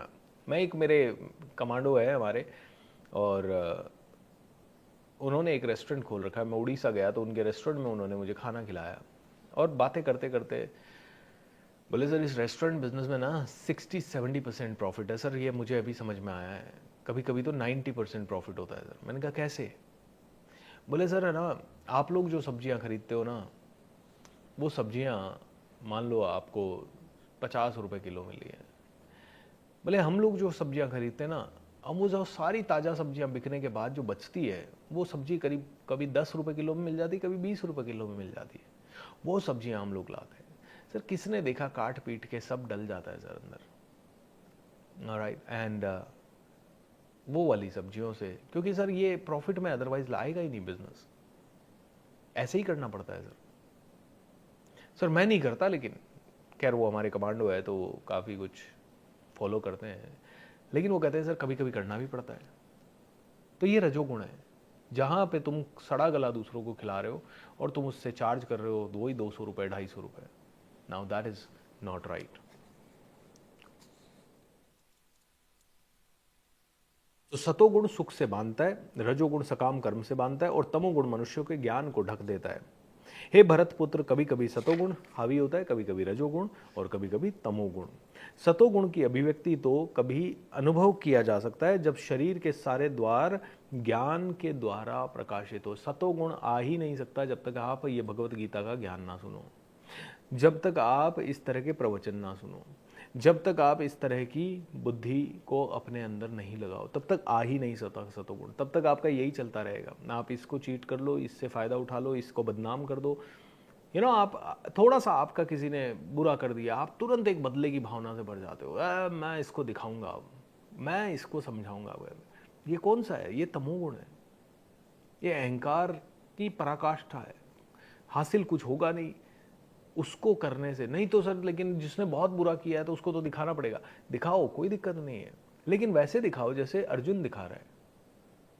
पूरे ज्ञान युक्त होके युद्ध करेगा, बिना घृणा के युद्ध करेगा, और बिना जीत मिल गई तो भी ठीक है, नहीं मिली तो भी ठीक है, बस युद्ध करने में अपना पूरा बेस्ट दे देगा। तो उस तरह से करो, अंदर से कोई घृणा ना हो। महाभारत का युद्ध अगर आप देखो तो कितने बढ़िया चीजें थी। 6 बजे युद्ध खत्म हो गया, सूर्यास्त हो गया, उसके बाद दोनों पक्ष एक दूसरे से जाके आराम से मिल रहे हैं। सभी लोग जाके पितामह के दर्शन करके आ रहे हैं, सभी लोग पितामह वगैरह भी संदेश इधर भेज रहे हैं, कभी द्रौपदी उधर जाके दर्शन करके आ रही है। वाह, दोनों पक्ष एक दूसरे के आ रहे जा रहे हैं जैसे कुछ हुआ ही नहीं हो दिन भर। रूल्स कितने बढ़िया थे। एक आदमी एक से ही लड़ेगा, जो गदाधारी है वो गदा से ही लड़ेगा, जो तलवारधारी है वो तलवार से लड़ेगा, जो तीर कमान वाला है वो तीर कमान वाले से ही लड़ेगा। और तो और बच्चों पे कोई अधिक किसी भी तरह का हमला नहीं करेगा। कितने रूल थे और लोग फॉलो भी करते थे। और जहां पे रूल टूटे वहां पे फिर देखो, अभिमन्यु का जैसे ही मर्डर हुआ कि 5-5, 6-6 सॉरी 16 महारथियों ने मिलकर अभिमन्यु जैसे बच्चे को मारा, तब फिर भगवान श्री कृष्ण ने कहा, बेटा अर्जुन ये कर्ण पे अब बाण चला, तू ये रथ के नीचे है ना, अभी बाण चला। कर्ण कहता है धर्म किधर गया, युद्ध का रूल किधर गया? बोले धर्म मेरे को मत सिखा दू, तूने जो धर्म किया वही तेरे को वापस लौटा रहा हूं। अभिमन्यु को तूने मारा था, अभिमन्यु को तेरे जैसे कई महारथियों ने घेर के मारा था ना, एक के ऊपर रूल तो था, एक से एक लड़ेगा, थी तुम में औकात नहीं थी। उस बच्चे 16 साल के बच्चे से तुम नहीं डर सकते थे, तुम में औकात नहीं थी, गए तुम। बोलते अभिमन्यु को तुमने मारा तो अब धर्म की बात मत करो भाई। द्रौपदी को तुमने कहा था कि मतलब हमने कहा कि औरतों और बच्चों का अपमान नहीं करोगे, और तुमने किया, और फिर तुम हमें धर्म सिखा रहे हो। तो आराम से लड़ो, कोई दिक्कत नहीं है। अधर्मी के साथ अधर्म कर लो थोड़ा सा, कोई दिक्कत नहीं है। भगवत गीता कहती है आज के कलयुग में सर्वश्रेष्ठ टीचिंग कृष्ण भगवान की है। भगवान मर्यादा पुरुषोत्तम श्री रामचंद्र जी ने सिखाया, मर्यादा में रह के ही काम करोगे, चाहे कुछ भी हो जाए। दुश्मन को भी हजारों लाखों मौके दोगे, मर्यादा के हिसाब से ही चलोगे, जो प्रोसेस है उसी से चलोगे। श्री कृष्ण ने कहा प्रोसेस मैं फॉलो करूंगा, लेकिन जिसने प्रोसेस फॉलो की उसके साथ करूंगा, लेकिन हाँ बिना अहंकार के, बिना डर के, बिना टेंशन के। बोले 100 गालियां दे रहा है, दे ले, 101 विधि छोड़ूंगा नहीं, 101 विधि छोड़ूंगा नहीं, और ऐसे मार के अपने काम में लग जाऊंगा जैसे तेरे को पता भी नहीं है। तो जलो मत अपने अंदर अंदर अंदर अंदर, अरे उसको दिखाऊंगा, ये करूंगा, दिखाना क्या है। और अगर कभी गलती से अब उसकी 100 पाप हो गए, उसके बाद अगर किसी को बोलना है बोलो और अपने काम में लग जाओ। फिर ये मत सोचो कि वो क्या करेगा, वो वापस क्या होगा, क्या होगा। तैयारी करते रहो। बोले युद्ध की तैयारी कब होनी चाहिए? तब होनी चाहिए जब शांति में हो, और लगातार होनी चाहिए, निरंतर होनी चाहिए, बिना ये सोचे होनी चाहिए कि युद्ध होगा या नहीं होगा, बिना ये सोचे होनी चाहिए कि युद्ध में जीतेंगे या हारेंगे। तुम्हारा एकमात्र कर्म है तुम्हारे कौशल को बढ़ाना, तुम्हारा एकमात्र कर्म है इस दुनिया में इस शरीर के धर्म को निभाना। और शरीर का धर्म कहता है कि मुझे सुरक्षित भी होना है, और सुरक्षित होना है तो मुझे कई सारी कलाओं में पारंगत भी होना है। बोले जंगल राज चल रहा है अर्जुन, और इस जंगल राज में तू इन्हें नहीं मारेगा तो ये तुझे मारेंगे, तू इन्हें मार या तो या ये तुझे मारेंगे। तेरे पास भागने का ऑप्शन नहीं है इस दुनिया से। तू सोचे मैं सन्यास जाके चुपचाप बैठ जाऊं, बोले वो तेरा अभी टाइम नहीं आया है, वो तू करना पॉसिबल भी नहीं है। सन्यास से सिद्धि पाने में बहुत कंट्रोल लगेगा, तेरी सारी चीजों पे कंट्रोल करना पड़ेगा, और एक भी कंट्रोल छूटा तो तू मिथ्याचारी है, तो तू गलत आदमी है। इसीलिए सन्यास से सिद्धि नहीं होगी, तेरे कर्म योग से ही तेरी सबसे अच्छी सिद्धि होगी। संसार के बीच में रह के अपने कर्म को तल्लीन होके कर, और आराम से तैयारी कर। और तुझे ज्यादा पैसा कमाना है तो उसके लिए तू अपनी सारी कलाएं विकसित कर। तुझे युद्ध जीतना है तो कलाएं विकसित करना। तुझे कॉर्पोरेट का युद्ध जीतना है, तुझे ट्रेनिंग का युद्ध जीतना है, तुझे कौन सा युद्ध जीतना है तू बता तो सही। और उस युद्ध के लिए तू दिल जान से, जैसे गुरु द्रोण की शरण में जाके तूने तैयारी की, वैसे तू तैयारी कर, मजा ही मजा आ जाएगा। दोस्तों भगवत गीता बिल्कुल सरल है। कर्म किए जा फल की इच्छा मत कर, बस हाँ वही है, इतनी ही लर्निंग है। लेकिन उसी लर्निंग को हर तरह से समझना होगा। जब कोई तमोगुण में वृद्धि हो जाती है तो अंधेरा, जड़ता, प्रमता और मोह प्रकट होता है। जब आप बहुत ज्यादा मोह करते हो अपने बच्चे से, अपने पोते से, अपने पोती से, किसी से भी, I mean you are attached by, I mean you are consumed by तमोगुण। जब रजोगुण में वृद्धि हो जाती है तो अत्यधिक आसक्ति, सकाम कर्म, गहन उद्यम, अनियंत्रित इच्छा, सब कुछ कर लूं, सब कुछ कर लूं, एंड बहुत ज़्यादा आसक्ति, बहुत ज़्यादा अटैचमेंट, एंड बहुत एक्सट्रीम हार्ड वर्क जब आप करने लग जाते हो तो कहीं ना कहीं आप रजोगुण में हो। जब कोई सतोगुण में मरता है तो उसे महर्षियों के शुद्ध विचार, महर्षि को लोक मिलता है। जब कोई रजोगुण में मरता है तो वह सकाम कर्मियों के बीच जन्म ग्रहण करता है, और जब तमोगुण में कोई मरता है तो पशु की तरह जन्म लेता है। और जीते जी आप देखो हजारों लोग पशु की तरह है। कोई जरूरी नहीं है कि पशु बनेगा ही बनेगा, लेकिन पशु की तरह ऑलरेडी जी रहा है कई लोग। पुण्य कर्म का फल शुद्ध होता है और सात्विक कहलाता है। पुण्य कर्म का फल शुद्ध होता है और सात्विक, लेकिन रजोगुण में संपन्न कर्म का फल दुख होता है। कुछ भी अचीव कर लो दुख ही मिलेगा, कितना भी हासिल कर लो, एक लेवल पे तुम्हें यूं वो ड्रग से हाई मिलेगा, फिर तुम लो ही आ जाओगे। रजोगुण में तुम्हें दुख ही मिलेगा। तुम कितना भी पैसा हासिल कर लो, तुम्हें एक लेवल पे दुखी मिलेगा। अरे यार मैंने 500 करोड़ करना था, 500 तो, अरे मैं 500 कर लिया, 500 कर लिया। अब तुम फिर से दुखी हो जाओगे, क्योंकि तुम जिन लोगों से अब मिलोगे वो 1000 करोड़ कर रहे हैं, अरे 1000 पे सुखी मिलेगा। तो बोले रजोगुण का अंत दुखी है, और तमोगुण के लिए में किए गए कर्म मूर्खता के प्रतिफल होते हैं। इसमें तो मूर्खता ही मूर्खता है, मतलब इसका तो सारा, तुमने गलती से किसी को मार दिया, आप जेल में पड़े रहो। बोले ये तो आजीवन दुख देने वाला है। सतोगुण में वास्तविक ज्ञान उत्पन्न होता है, रजोगुण में लोभ उत्पन्न होता है, और तमोगुण में मोह उत्पन्न होता है, अज्ञान उत्पन्न होता है।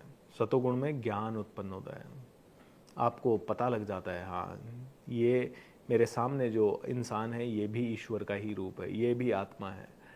जो मैं खा रहा हूँ अमृत है, तो मैं अच्छे से खा लूँ इसको। जिससे भी मिल रहा हूँ वो भगवान है, जो मैं कर रहा हूँ वो उत्तम कर्म है, और इस कर्म का फल मुझे मिलके लगेगा नहीं, तो मैं आराम से अच्छे से इसे करूँ, ताकि किसी तरह का कोई मोह न रह जाए। ठीक है, तो दोस्तों सतोगुणी व्यक्ति क्रमशः ऊपर के लोकों में जाता है, रजोगुणी पृथ्वी लोक पे रह जाता है, और तमोगुणी और भी नरक के लोकों में जाता है। बोले नरक क्या है? इसी संसार में जो तुम्हें बहुत यातनाएं मिल रही है, कष्ट मिल रहे हैं, वो ही नरक है। और इसी में तुमने बहुत अच्छा कर लिया तो स्वर्ग है। और बीच के लोक ठीक है, इंसानों का लोक चल रहा है। तो इंसान होते होते देवता बन जाओ, और तुम हो ही देवता, तुम इंसान हो ही नहीं। तुम देवता हो और इंसानी रूप में इस दुनिया में आए हो। क्यों? ताकि तुम इस दुनिया को एक्सपीरियंस कर सको। जब कोई ये अच्छी तरह जान लेता है कि समस्त कार्यों में प्रकृति के 3 गुणों के अतिरिक्त अन्य कोई करता नहीं है, जब यह परमेश्वर को जान लेता है, बोलते हैं कि जब आपने इसको समझ लिया तो समझ लो तुम परमात्मा को समझ गए। बोले इन तीनों गुणों से, और अल्टीमेटली परमात्मा को प्राप्त कौन होता है? जो इन तीनों में ही नहीं बनता। बोले इन तीनों से ही परे हो जाता है, जो मतलब एनलाइटेंड हो गया, उसको फिर उसके लिए कोई कर्म है ही नहीं। फिर बोले वो तो उसको कोई फल नहीं मिलेगा। वो कर्म फलों से छुटकारा मिल गया, उसको कर्मों से भी छुटकारा मिल गया, कर्म फलों से भी छुटकारा मिल गया। बोले वो एनलाइटेंड बीइंग है। तो अर्जुन एक सवाल पूछते हैं, हे भगवान, जो इन तीनों गुणों से परे है वह किन लक्षणों से द्वारा जाना जाता है? तो आप भगवान कह रहे हो कि जो एनलाइटेंड हो गया, वो सारे गुणों से परे हो गया, उसके क्या है? तो भगवान कहते हैं, हे पांडुपुत्र, जो प्रकाश, आसक्ति तथा मोह की उपस्थिति होने पर न तो उससे घृणा करता है और न ही लुप्त हो जाने पर उसकी इच्छा करता है, जो भौतिक गुणों की इन समस्त प्रतिक्रियाओं में निश्चल तथा अविचलित रहता है, और यह जानकर कि केवल गुण ही क्रियाशील है, उदासीन तथा दिव्य बना रहता है, जो अपने आप में स्थित है और सुख तथा दुख को एक समान मानता है, जो मिट्टी के ढेले, पत्थर, स्वर्ण तथा टुकड़ों में कोई वो नहीं करता, जो प्रशंसा तथा बुराई, अमान तथा अपमान में समान भावना रखता है, जो पुरुष तथा मित्र के साथ, जो शत्रु तथा मित्र के साथ समान व्यवहार करता है, जिसके सारे भौतिक कार्यों का परित्याग कर दिया है, ऐसे व्यक्ति को प्रकृति के गुणों के से अतीत कहते हैं, मतलब उससे दूर कहते हैं। तो ये था दोस्तों अध्याय 14, प्रकृति के तीनों गुण।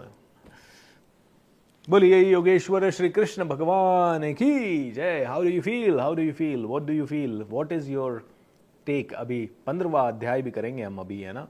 सो डोंट वरी। आज आपका टाइम 5 बजे से क्यों रखा गया? क्योंकि कमांडो ट्रेनिंग का हमारा टाइम 5 से 6:30 होता है, और 3 दिन, ये 3 दिन कमांडो ट्रेनिंग ओरिएंटेशन के 3 दिन थे। यानी कि जो भी इंसान आप में से कमांडो ट्रेनिंग ज्वाइन करना चाहे, वो सारे लोग कमांडो ट्रेनिंग ज्वाइन कर सकते हैं। उनको ये बताने के लिए कमांडो ट्रेनिंग का हमेशा टाइम यही 4:55 आपको ज्वाइन करना होता है। आप 5 बजे से लेके 6:30 बजे तक इसी तरह से मेरे साथ काम करते हो। हम आपको सारी लॉ ऑफ अट्रैक्शन की प्रैक्टिसेस और हर चीज़ सुबह सुबह करवाते हैं, ताकि आप सुबह सुबह अपनी आत्मा को खाना दे लो। जैसे अभी हम आत्मा को खाना दे रहे हैं। आप दिन भर भोजन करते हैं, शरीर को खाते हैं, लेकिन आत्मा को खाना नहीं देते, और यही हमारी सबसे बड़ी मूर्खता है। आत्मा को खाना ही नहीं दिया, और आत्मा को खाना नहीं दिया तो आत्मा आपके लिए बेचैन हो जाएगी। आप कभी भी भटके हुए रहोगे। भटका हुआ इंसान भटका हुआ और ज़्यादा भटकता है, और वो यही मान के भटकता रहता है कि मैं जो कर रहा हूँ वो सही है। अरे कहाँ सही है? जो हम कर रहे हैं उसमें बहुत गलतियाँ हैं, बहुत खामियाँ हैं, और उसको समझना हमारे लिए ज़रूरी है। मैं आप सभी को एक बार फिर से इनवाइट करूंगा कि कमांडो ट्रेनिंग में ज़रूर आएँ आप सब लोग। आप में से जो नहीं है, जो है वो तो ठीक है, जिन्होंने निर्णय ले लिया है कमांडो में आने का वो भी ठीक है, जिन्होंने अभी तक नहीं लिया है वो सभी लोग कमांडो ट्रेनिंग में ज़रूर आएँ। It's a very beautiful programme and 3 महीने रोज़ सुबह उठ के हम लोग इसी तरह की अच्छी चर्चाएं करेंगे वहाँ। तो क्योंकि हम जूम पे जुड़ेंगे तो आप क्वेश्चन भी पूछेंगे, उन क्वेश्चनों के उत्तर भी होंगे, कभी कभी आपकी शेयरिंग भी ली जाएगी, कभी कभी हमारी तरफ से अलग अलग मेडिटेशंस आपको करवाई जाएगी, अलग अलग तरह की एक्टिविटीज़ होंगी, आपको कमांडो चैलेंजेस दिए जाएंगे, आपको वहाँ पे अपना ट्रैकर भरना पड़ेगा, आपको देखना पड़ेगा, आपको कमांडो किट जो दिया जा रहा है, तो पहले तो ट्रैकर वगैरह हम एक्सेल शीट में देते थे, अब जो कमांडो किट है उसी में कमांडो ट्रैकर होगा, उसी में कमांडो की वर्कबुक होगी, उसी में आपको हमारे कमांडो का एक थोड़ा सा एक फील सा आएगा। There are so many things which we are planning to do और बड़ा इंटरेस्टिंग होगा and that's how very very beautiful. तो आप में से जो भी अभी तक नहीं आए कमांडो में प्लीज़ आइएगा, डोंट मिस दिस चांस। और सिर्फ 10,000 रुपये बचाने के लिए तो बिल्कुल मिस नहीं करिए। ये 10,000 आपको 10 करोड़ मिल के वापस रिटर्न हो सकते हैं।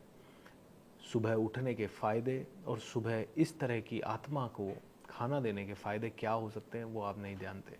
मैं कमांडो ट्रेनिंग का आपको पेमेंट लिंक दे रहा हूँ।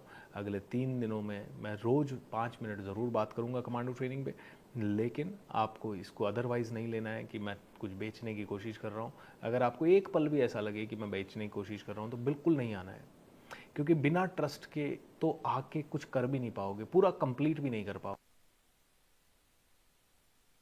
क्या मतलब है, कोई सेंस तो है नहीं ना। आपको कुछ मुझसे ज्ञान मिलेगा, क्योंकि हर सेशन में फिर आप देखोगे यार मैंने 10,000 दिया है, मेरे को क्या मिला है, क्या मिला है, क्या मिला है। इतना सा सोच लो, 90 डेज प्लस एक पूरा महीना, ये यानी 120 डेज कोई इंसान अगर अपनी पूरी ताकत लगा रहा है आपको बदलने में, उसकी कीमत अगर आप 10,000 में लगाओ तो फिर आप या तो सही नहीं सोच रहे हैं या फिर कुछ तो कमियां हैं। क्योंकि आप आज अपने परिवार को लेके एक अच्छी होटल में खाना खाने जाओगे तो एक वक्त का बिल 10,000 आ जाएगा। आप एक अच्छी 5 स्टार होटल या 4 स्टार होटल में एक रात रुकोगे तो आपके पूरे परिवार का 10,000 रुपये का या एक सिंगल रूम का 10,000 रुपये का बिल आ जाएगा। तो इन चीज़ों को तोले मत। मेरी 18 साल 19 साल की मेरी मेहनत है, तपस्या है, हर रोज़ मैंने पढ़ा है, उसकी कीमत को 10,000 में मत आंकिए। आपके लिए बड़ा हो सकता है, मैं जानता हूँ आप में से कोई कम कमा रहा होगा, कोई तकलीफ़ में होगा, लेकिन ओवरऑल आपकी ज़िंदगी को चेंज करने का ये सबसे सबसे पावरफुल तरीका है। ठीक है। ओल्ड कमांडोज़ के लिए वैसे तो आपको पता ही है रिपीटर चार्जेस, कोई ऐसे चार्जेस फिक्स नहीं है। ओल्ड कमांडोज़ को लिंक हमेशा आता रहेगा। मैं हमेशा उनसे कहता हूँ कि आप कंट्रीब्यूशन 1100 2100 कुछ तो करें, लेकिन अगर आपको श्योरिटी के साथ कमांडो किट चाहिए तो 2100 रुपीज़ का आपको कंट्रीब्यूशन करना होगा। जितने भी लोग यूके, यूएस या नेपाल में रह रहे हैं उनसे मैं माफ़ी चाहूँगा, कमांडो किट आपको डिलीवर नहीं हो पाएगा। इसलिए नहीं हो पाएगा क्योंकि कल ही हमने कुरियर कंपनी से चार्ज लिया, उन्होंने कहा सर यूएस में डिलीवर करने का 6,000 रुपये लगेगा, यूके वगैरह डिलीवर करने का 4,500 रुपये लगेगा, नेपाल भी डिलीवर करना है तो सर करीब 3-3,500 रुपये लगेगा। तो दोस्तों दैट इज़ नॉट वर्थ, क्योंकि किट की कीमत ही करीब मेरे हिसाब से 1,500 रुपये प्लस जीएसटी के आसपास है, एंड उसके डिलीवरी चार्जेस वगैरह मिला के 1,700 1,800 1,900 रुपये तक वो जाएगा। तो देर इज़ नो पॉइंट कि 5,000 रुपये डिलीवरी चार्ज दिया जाए उस किट के लिए। तो आप बिना किट के उसकी सॉफ्ट कॉपी हम आपको दे देंगे, स्पेशली कमांडो वर्कबुक की आप प्रिंट आउट ले लीजिएगा, and that's what we can do. तो क्या उनके लिए फ़ीस कम होगी? नहीं, फ़ीस वगैरह सेम ही है कमांडो ट्रेनिंग की। कभी आपका मिलना हो, इंडिया में कभी आना हो, किसी से कोई होना हो, हम आपको कमांडो किट पूरा एज इट इज़ दे देंगे। ठीक है। I want payment in instalment. Instalment में पेमेंट नहीं है। इंस्टॉलमेंट की जगह आप अभी 5,100 रुपये दे के जुड़ सकते हैं, एंड बाकी का 5,100 आपको कमांडो बैच शुरू होते ही देना है। ठीक है, मतलब पहले वीक के अंदर देना है। This is what it is. और पूरा आपका फुल पेमेंट आने के बाद ही किट आपके लिए रवाना होगा यहाँ से। That is what I can say. चलिए अब आगे चलते हैं, हम लोग अध्याय 15 में चलते हैं। पुरुषोत्तम योग, पुरुषों में उत्तम योग क्या है। भगवान ने कहा कहा जाता है कि एक शाश्वत अश्वत्थ वृक्ष है जिसकी जड़ें तो ऊपर की ओर है और शाखाएं नीचे की ओर है और पत्तियां वैदिक स्तोत्र हैं, तो इस वृक्ष को जानता है वह वेदों का ज्ञाता होता है। बोलते हैं अर्जुन, 1 मिनट के लिए सोचो कि एक नदी है और उसके किनारे पे एक वृक्ष है। जब तुम नदी में देखते हो तो क्या देखोगे? उसकी परछाई देखोगे। परछाई के हिसाब से क्या दिखेगा तुम्हें? पत्ते नीचे दिखेंगे और जड़ें ऊपर की तरफ दिखेगी या तना ऊपर की तरफ दिखेगा।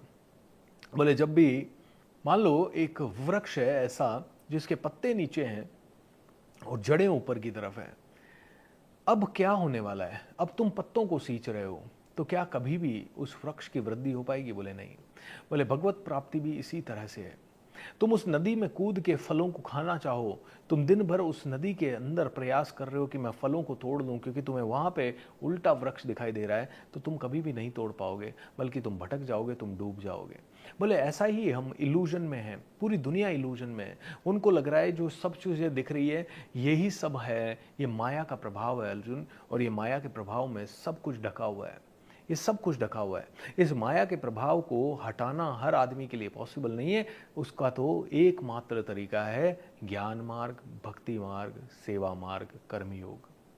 राइट, तो कर्म योग करो, भक्ति योग करो एंड ध्यान योग करो।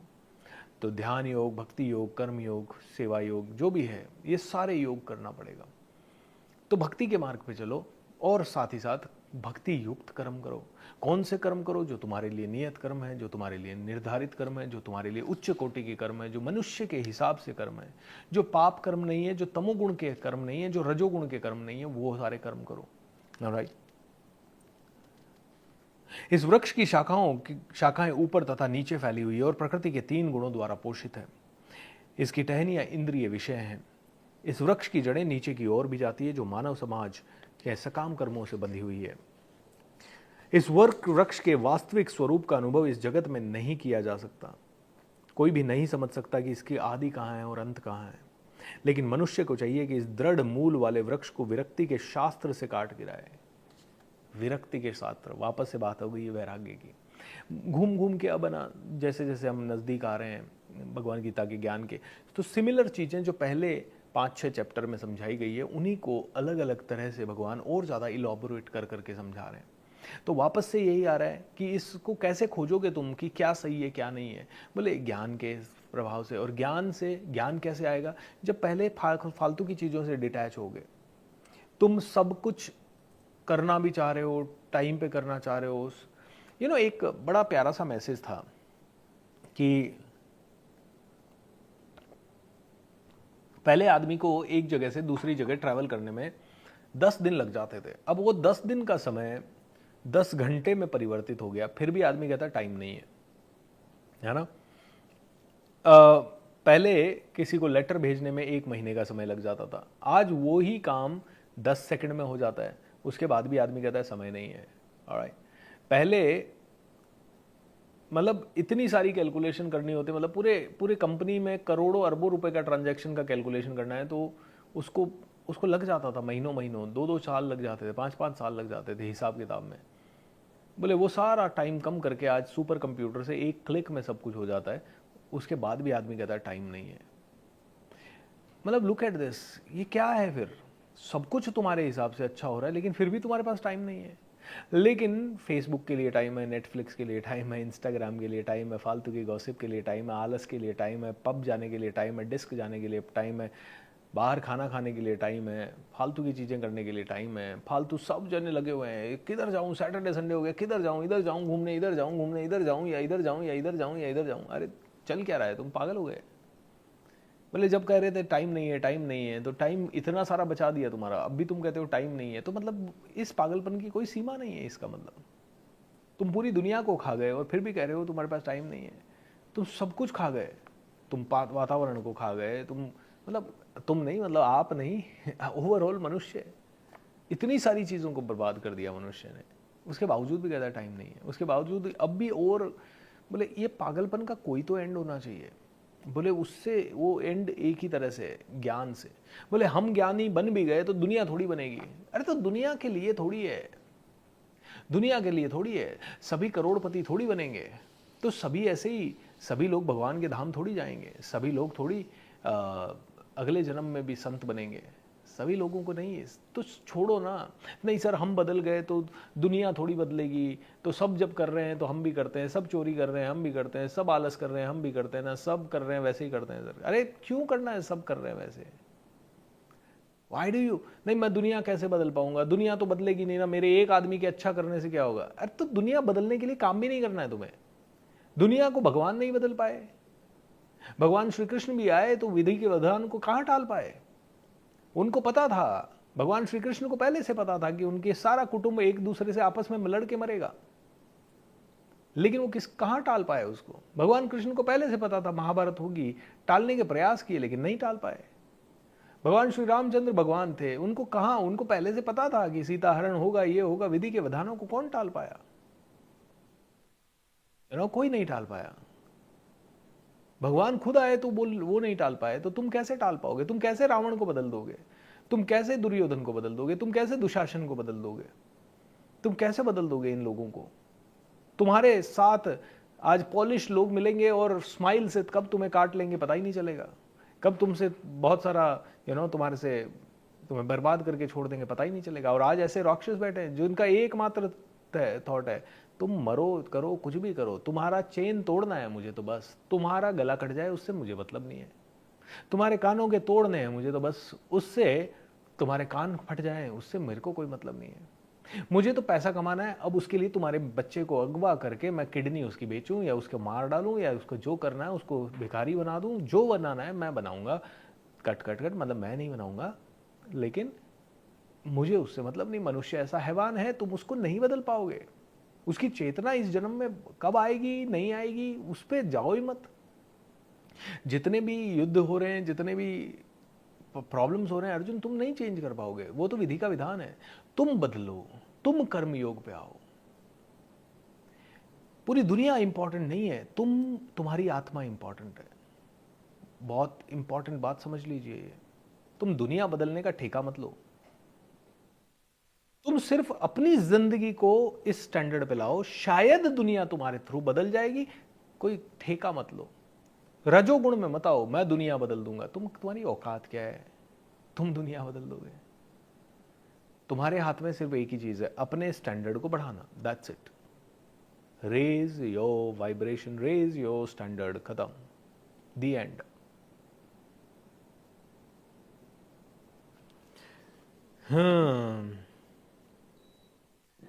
सर मुझे जन्म मरण के बंधन से मुक्ति चाहिए, इसलिए मैं सिर्फ नाम जप कर रहा हूं। रजोगुण में हूं भाई, रजोगुण में हूं, मुझे मुक्ति चाहिए नाम जप, मुझे मुक्ति चाहिए नाम जप। क्यों चाहिए मुक्ति, जहां पे भी डिजायर है वहां रजोगुण है, सतोगुण में आ जाओ ना। मुझे सिर्फ नाम जप करना है, मुक्ति मिले ना मिले। एक योगी बैठे थे, तपस्या कर रहे थे, कई सालों तपस्या की, भगवान प्रकट हो गए। बोल बच्चा क्या चाहिए, भगवान मुझे मोक्ष कब मिलेगा। भगवान ने सामने एक पेड़ दिखाया, बोले जितने पेड़ इस पेड़ पे जितने पत्ते हैं ना, जब तू उतने जन्म ले लेगा तो तुझे मोक्ष मिलेगा। योगी बड़ा नाराज हो गया, बड़ा क्रोधित हो गया, बोले मैंने पिछले 25 सालों से मैं तपस्या कर रहा हूं और अभी भी इतना करना पड़ेगा। भगवान तो अंतर ध्यान हो गए, वो रोता रहा, बोले कौन सी भक्ति भाड़ में गई है, वो छोड़ दिया। एक और व्यक्ति 25 साल से भक्ति कर रहा था, वो सिर्फ भक्ति के लिए भक्ति कर रहा था,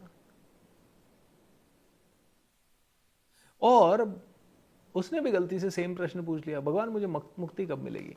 बोले वो सामने पेड़ देख रहा है ना, उस पेड़ पे जितने पत्ते हैं उतने जन्म लेगा तो मुक्ति मिलेगी। वो खुशी से नाचने लगा, आनंद आनंद आनंद आनंद, उसको तुरंत मुक्ति मिल गई। क्योंकि वो क्यों नाच रहा था, वो देख रहा था अरे वाह, अब मुझे पता तो चला मुझे और कितने जन्म लेने हैं। जल्दबाजी नहीं है, मुक्ति चाहिए, जन्म मरण के बंधन से मुक्ति चाहिए, ये रोज मरने के बंधन से मुक्ति चाहिए। ये रोज जो तुम मर रहे हो, अरे यार ये तो गलत है, आज आदमी कोई पंडित बन जाता है, मतलब विद्वान बन जाता है, तो वो दूसरों को देखता है, ये आदमी बेकार है, ये गंदा आदमी है, ये ठीक नहीं है, ये साले को इसको आता ही नहीं है। अरे तू तो और ज्यादा तमोगुण में चला गया, ज्ञान के साथ साथ तू तो और ज्यादा तमोगुण में चला गया भाई। कोई आदमी ज्यादा पढ़ लिखा गया, ये these guys don't know anything, okay, oh I see, ये तो और ज्यादा तमोगुण में चला गया, और ज्यादा पतन की तरफ चला गया ये पढ़ के। तो मतलब पढ़ाई बेकार नहीं है, मैं उदाहरण दे रहा हूँ कि कई कई आदमी ज़्यादा जानने के बाद वो ऐसे देखने लगते हैं कि बाकियों को तो कुछ नहीं आता, बाकी बेवकूफ़ हैं, मैं ही सब कुछ हूँ, मैं ही है, मैं बढ़ जाता है, तो वो तो और ज़्यादा पतन की तरफ चला गया।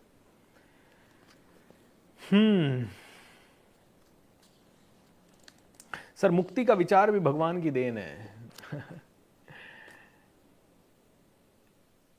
विचार सभी भगवान की देन है, बिल्कुल सही है, लेकिन भगवान की शिक्षाओं पे चलो, भगवान की देन पे मत चलो।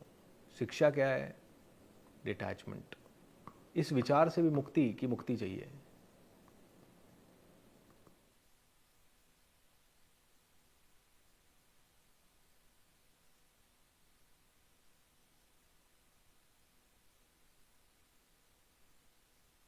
हो जाएगा सुरेश जी, नेपाल के हो तो भी हो जाएगा, डोंट वरी। सर मैं हार्टफुलनेस मेडिटेशन करती हूँ, मैं कमांडो ट्रेनिंग भी कर सकती हूँ। बिल्कुल आप कर सकते हो रेखा जी, हम कमांडो ट्रेनिंग में कोई निषेध थोड़ी करवा रहे हैं। आप कोई ऑलरेडी अच्छा काम कर रहे हैं तो हमें उससे कोई मतलब नहीं है, आप उसे करें, बहुत अच्छा है। बल्कि आप विपश्यना करें, हार्टफुलनेस मेडिटेशन करें, हम तो खुद कहते हैं करें। मैं कोई योगी थोड़ी हूँ, मैं तो कर्म योगी हूँ, बस मैं अपना काम कर रहा हूँ। और मैं कोई नहीं कह रहा कि मेरी ही प्रोसेस बेस्ट है। आप दूसरी चीज़ें करते करते मेरी प्रोसेस करें।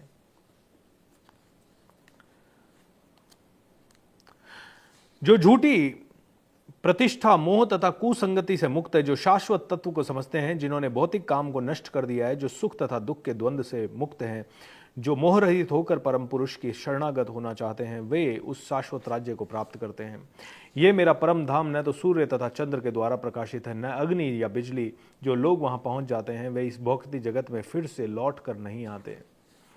इस बद्ध जगत में सारे जीव मेरे शाश्वत अंश हैं। बद्ध जीवन के कारण वे छहों इंद्रियों से घोर संघर्ष करते हैं, जिनमें मन भी सम्मिलित है। 6 इंद्रियों में मन यानी कि आपकी त्वचा, नाक, कान, ये इसके अलावा छठी इंद्रिय है आपका मन। इस संसार में जीव अपने देहात्मक बुद्धि को एक शरीर से दूसरे की तरफ उसी तरह ले जाता है जिस तरह वायु सुगंध को ले जाती है। इस प्रकार वह एक शरीर धारण करता है और फिर उसे त्याग कर दूसरा शरीर धारण करता है। इस प्रकार दूसरा स्थूल शरीर धारण करके विशेष आँख, कान, नाक तथा स्पर्श इंद्रियां प्राप्त करता है और मन को चारों संपुजित करता है। इस प्रकार वह इंद्रिय विषयों के इस विशिष्ट समुच्चय भोग का करता है। अब आगे का बहुत इंपॉर्टेंट है। मूर्ख न तो समझ पाते हैं कि जीव किस प्रकार अपना शरीर त्याग कर सकता है, न ही वे ये समझ पाते हैं कि प्रकृति के गुणों के अधीन वह किस तरह के शरीर का भोग करता है। लेकिन जिसकी आंखें ज्ञान से प्रशिक्षित होती है वह यह सब देख सकता है। ये ज्ञान है जो हम ले रहे हैं, ठीक है, इट इज़ अ ज्ञान। ज्ञान डजंट मीन नॉलेज। ज्ञान डजंट मीन कि आपको ये भी पता है, ये भी पता है, ऑटोमोबाइल के बारे में पता है, ये भी पता है। वो सिर्फ नॉलेज है। ज्ञान मतलब रियलिटी के बारे में समझना।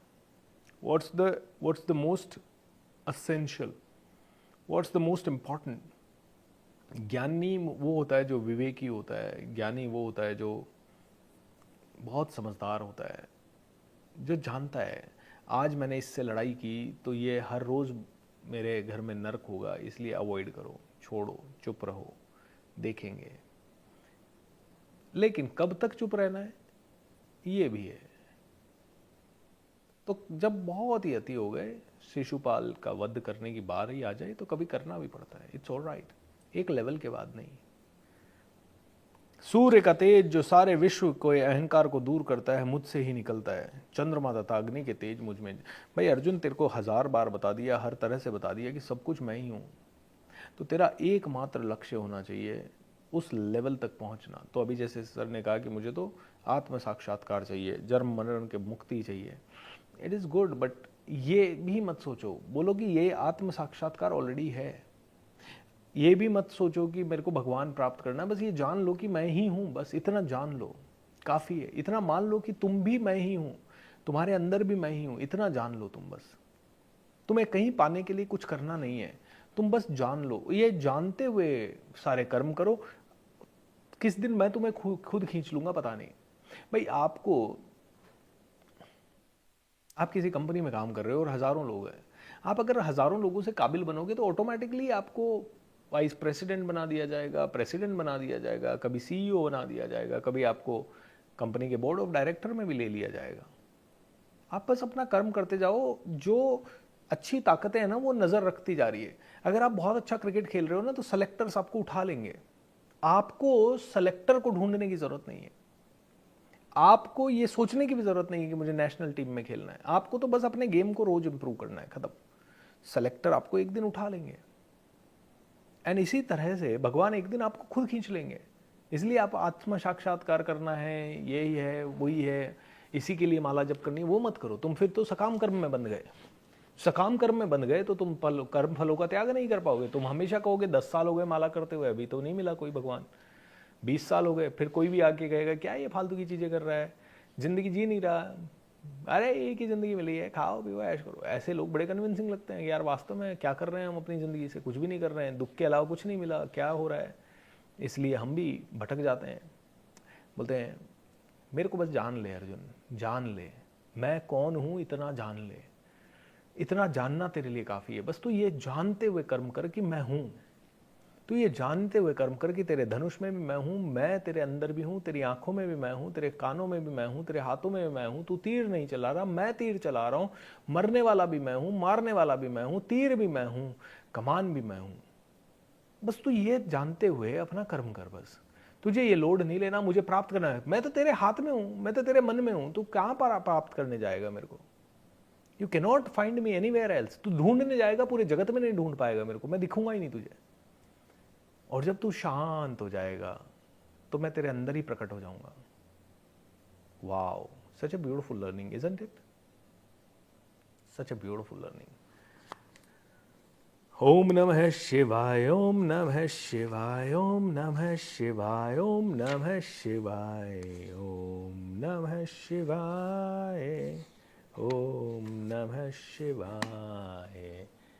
बोलिए गीता मैया की जय, बोलिए योगेश्वर श्री कृष्ण भगवान की जय, बोलिए हम सब के परमपिता परमेश्वर की जय।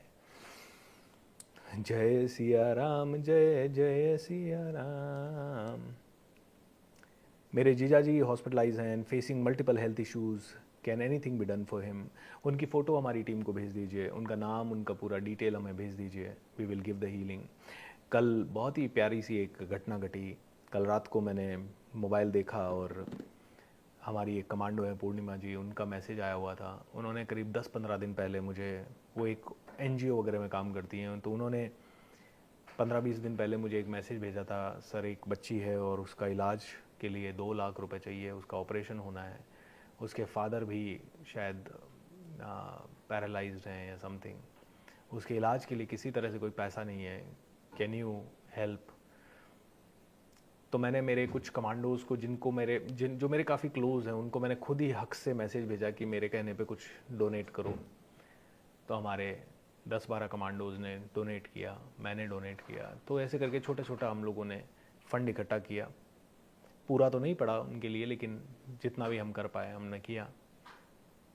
एंड कल रात को मैसेज आया, उस बच्ची का फ़ोटो आया, and we got to see that she is discharge from the hospital. ऐसे छोटे छोटे अच्छे कार्य करने को जब मिलते हैं तो बड़ा आनंद आता है। ये पावर है कमांडो कम्युनिटी की। जब हमारा कोविड चल रहा था तो हमारी एक कमांडो थी, उनकी 11 साल की बच्ची की कोविड में डेथ हो गई थी। कोविड नहीं था, उनको कोई कुछ बीमारी थी उस बच्ची को, तो उसके इलाज में बहुत पैसा लग रहा था। उसको बचाने के लिए हम सभी ने, मेरी एक आवाज़ पे हमारे सारे कमांडोज़ ने मिलकर 10-12 लाख रुपए इकट्ठे किए, उनको दिए। इलाज होते हुए वो डेथ हो गई उस बच्ची की। लेकिन वो परिवार ने उस बच्ची के इलाज के लिए 40 लाख रुपए का लोन लिया था, वो भी 5% या पता नहीं 10% के ब्याज पे। तो गुंडे बड़े परेशान कर रहे थे, तो कुछ हम सहारा लगा पाए, कुछ और सहारा। फिर हमने अपने ऑफिस में जॉब भी दी उन लेडी को।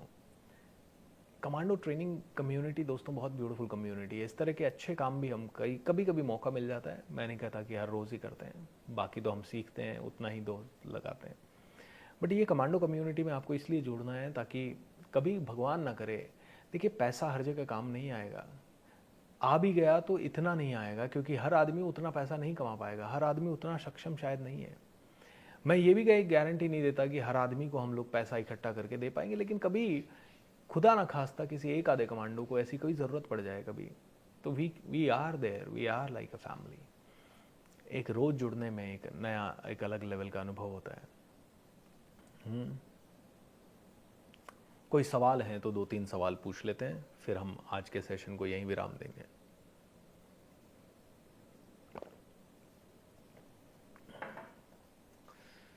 सर बेवजह बिन बुलाए मेहमान आ जाते हैं, क्या करें? खुश होएं, सेवा का मौका दे रहा है भगवान। एक डॉक्टर था, बहुत ज़्यादा दुखी हो गया, साला क्या है यार, डॉक्टर बन के मैंने तो गुनाह कर दिया, रात को भी कोई घंटी बजाता है, रात को 2 बजे 1 बजे दिन में कभी भी हॉस्पिटल से बुलावा आ जाता है कि आज आ जाओ, इमरजेंसी आ गया, ये आ गया। मैं तो फ्रस्ट्रेटेड हो गया हूँ, मैं तो परेशान हो गया हूँ। तो ऐसे आके जैसे आपने सवाल पूछा वैसे ही सवाल पूछा, तो मुझसे नहीं किसी आध्यात्मिक गुरु से पूछा, तो उन्होंने कहा तेरे नाम के आगे DR लिखा है। DR का मतलब है दिन और रात सेवा। बोले दिन और रात सेवा करने के लिए तुझे परमात्मा ने चुना है, बस ये परसेप्शन रख के तू सेवा कर और फिर देख क्या होता है। और लिटरली उस डॉक्टर का जब कायाकल्प हुआ तो उसने मतलब भगवान ने मुझे दिन रात सेवा के लिए चुना, दिन रात सेवा के लिए। अब रात को 2 बजे घंटी बजे, वो कहता है यार वाह मज़ा आ गया सेवा, अरे वाह मज़ा आ गया सेवा। तो बिन बुलाए मेहमान आ रहे हैं तो पहले तो सेवा, और फिर अगर आपको लगता है कि आप बहुत सारी चीज़ें कर सकते हैं और वो आपका बहुत ही ज़्यादा समय ले रहे हैं, तो फिर आप अपने काम में व्यस्त हो जाएं। आप उनको बोलें कि आप आराम से रहें, घर आपका ही है, ये किचन रहा, ये खाना बनाएं खाएं, मैं अपने काम में लग रहा हूँ। तो that is also possible, that is also possible. लोग समझदार भी होते हैं।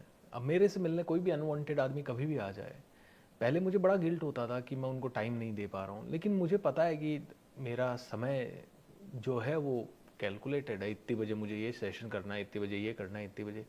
तो अब कोई भी आता है तो मैं माफ़ी चाहूँगा, अभी आपको मैंने 15-20 मिनट दिया, बट अभी मेरे को निकलना है, I am so sorry.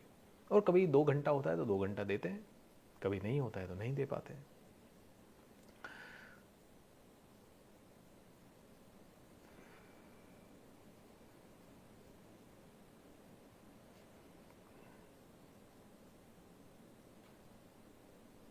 Okay Jagdishpur राजागर Pal Pradeep ji, okay Pradeep Pal ji, कोई बात नहीं। आप अभी डिवाइन हीलिंग कैंप आपका चालू होगा, वहाँ पे आपको हीलिंग देंगे, एंड उसके अलावा भी आप जुड़े हुए रहें।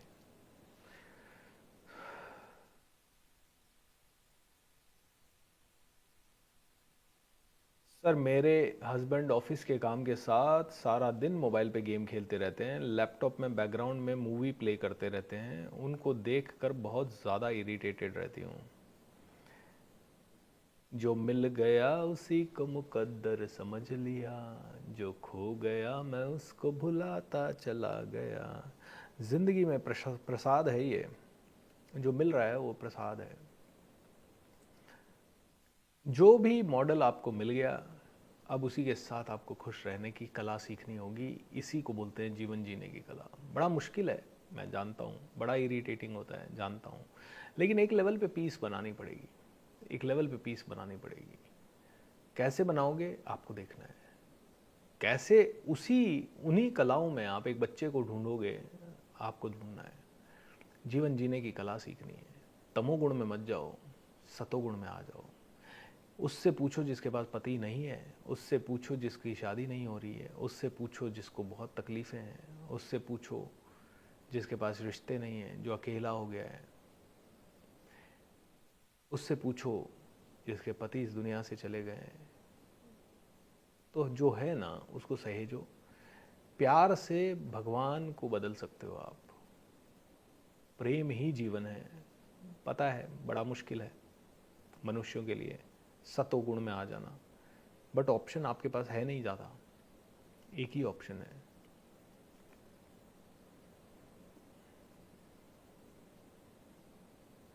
सर सब कुछ अगर भगवान की प्लानिंग से ही होता है तो हमारा रोल क्या है? हम कुछ नहीं बदल सकते, बिल्कुल आप कुछ नहीं बदल सकते, बट आप अपने आप को बदल सकते हो। आप कुछ नहीं बदल सकते, लेकिन भगवान ने आपको प्रकृति के तीनों गुणों की पावर दी है। आप अपनी इंसान का जीवन चॉइसेस से भरा हुआ है, बदल कुछ नहीं सकते, चूज सब कुछ कर सकते हो। मैं अगला शब्द गाली बोलूं या अगला शब्द अच्छा बोलूं, ये मैं चूज कर सकता हूं, बदल कुछ नहीं सकता। मेरे शब्द से आपके अंदर कितना बदलेगा और कितनी समझ आएगी, ये मेरे हाथ में नहीं है।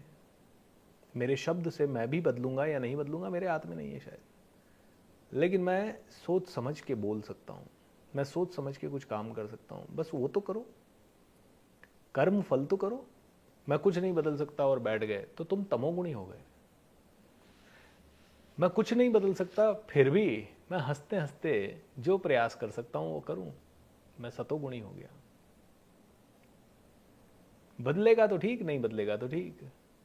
भगवत गीता के ज्ञान से कोई बदले तो ठीक, नहीं बदले तो ठीक। आप मेरे को बहुत नेक्स्ट लेवल पे प्रमोट करें तो ठीक, नहीं करें तो ठीक। आप मेरे अगले सेशन में आए तो ठीक, नहीं आए तो ठीक, क्योंकि मुझे तो पता भी नहीं है कौन आ रहा है और कौन नहीं आ रहा है, कितने लोग रोज कर रहे हैं और कितने लोग रोज नहीं कर रहे हैं। फ्रेंड को लीवर सिरोसिस है, कैसे ठीक करें? कल परसों से जो शुरू हो रहा है, कल परसों 2 दिन बाद जो डिवाइन हीलिंग कैंप और अभी एडवांस लॉ ऑफ अट्रैक्शन का सेशन चालू हो गया है, किसमें? मैजिक ऑफ थिंकिंग रिच में। तो अगले 8-9 दिन अपने दोस्त को ज़रूर बुलाएं, जिसको भी तकलीफ़ें हैं, सुबह शाम दोनों दिन बुलाएं और उसको बोलें भाई तेरे को कितना भी बोरिंग लगे, 10 दिन रात को और 10 दिन सुबह ज़रूर अटेंड कर ले। There will be a lot of change in his life.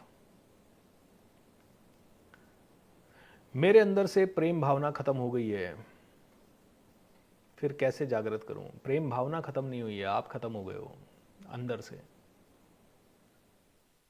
आपने हंसना भूल गए हो, खेलना भूल गए हो, खिलखिलाना भूल गए हो। आपके अंदर का बच्चा मर गया है।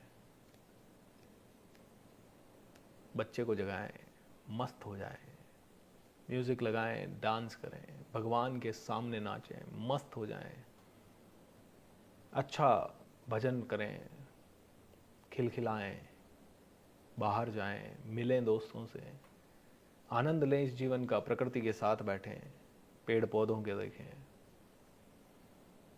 प्रेम कभी मर नहीं सकता, क्योंकि आपका जीवन जो बचपन में प्रेममय था, तो इसका मतलब है आपके जीवन को पता है प्रेम क्या होता है। सो मर ही नहीं सकती। You can not die, that's your nature. वो आपका ट्रू नेचर है, वो आपके होने का आधार है, और जो आपके होने का आधार है वो मर ही नहीं सकता। गलत बात। आज का सेशन अटेंड कीजिएगा, बहुत क्लैरिटी आएगी।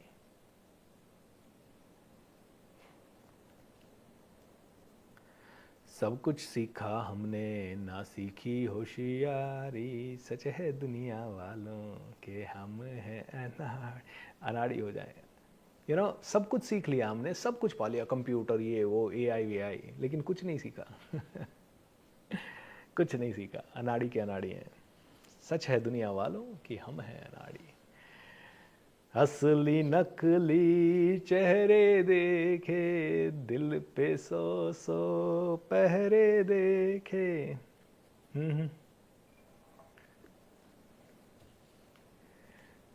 क्या क्या रूप सुनहरे देखे, इस जीवन में क्या क्या रूप सुनहरे देखे, लेकिन फिर भी सही रूप नहीं देख पाए। That's the problem.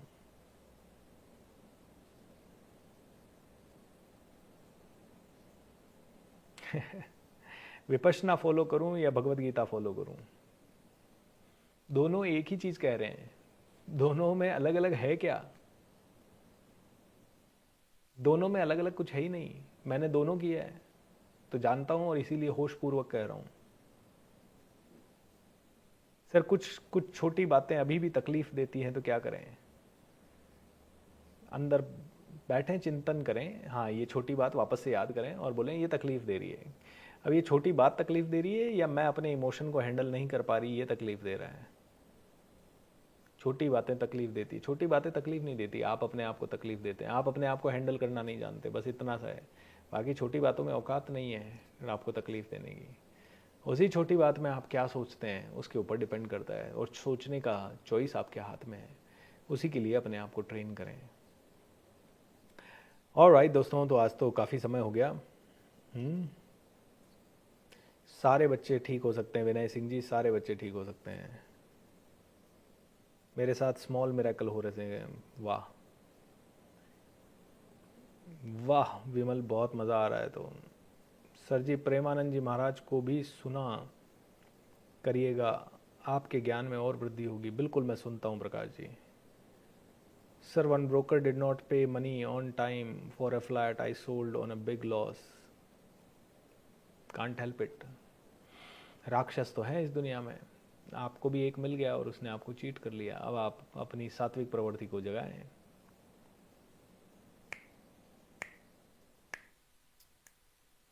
Alright everyone, आज के लिए इतना ही।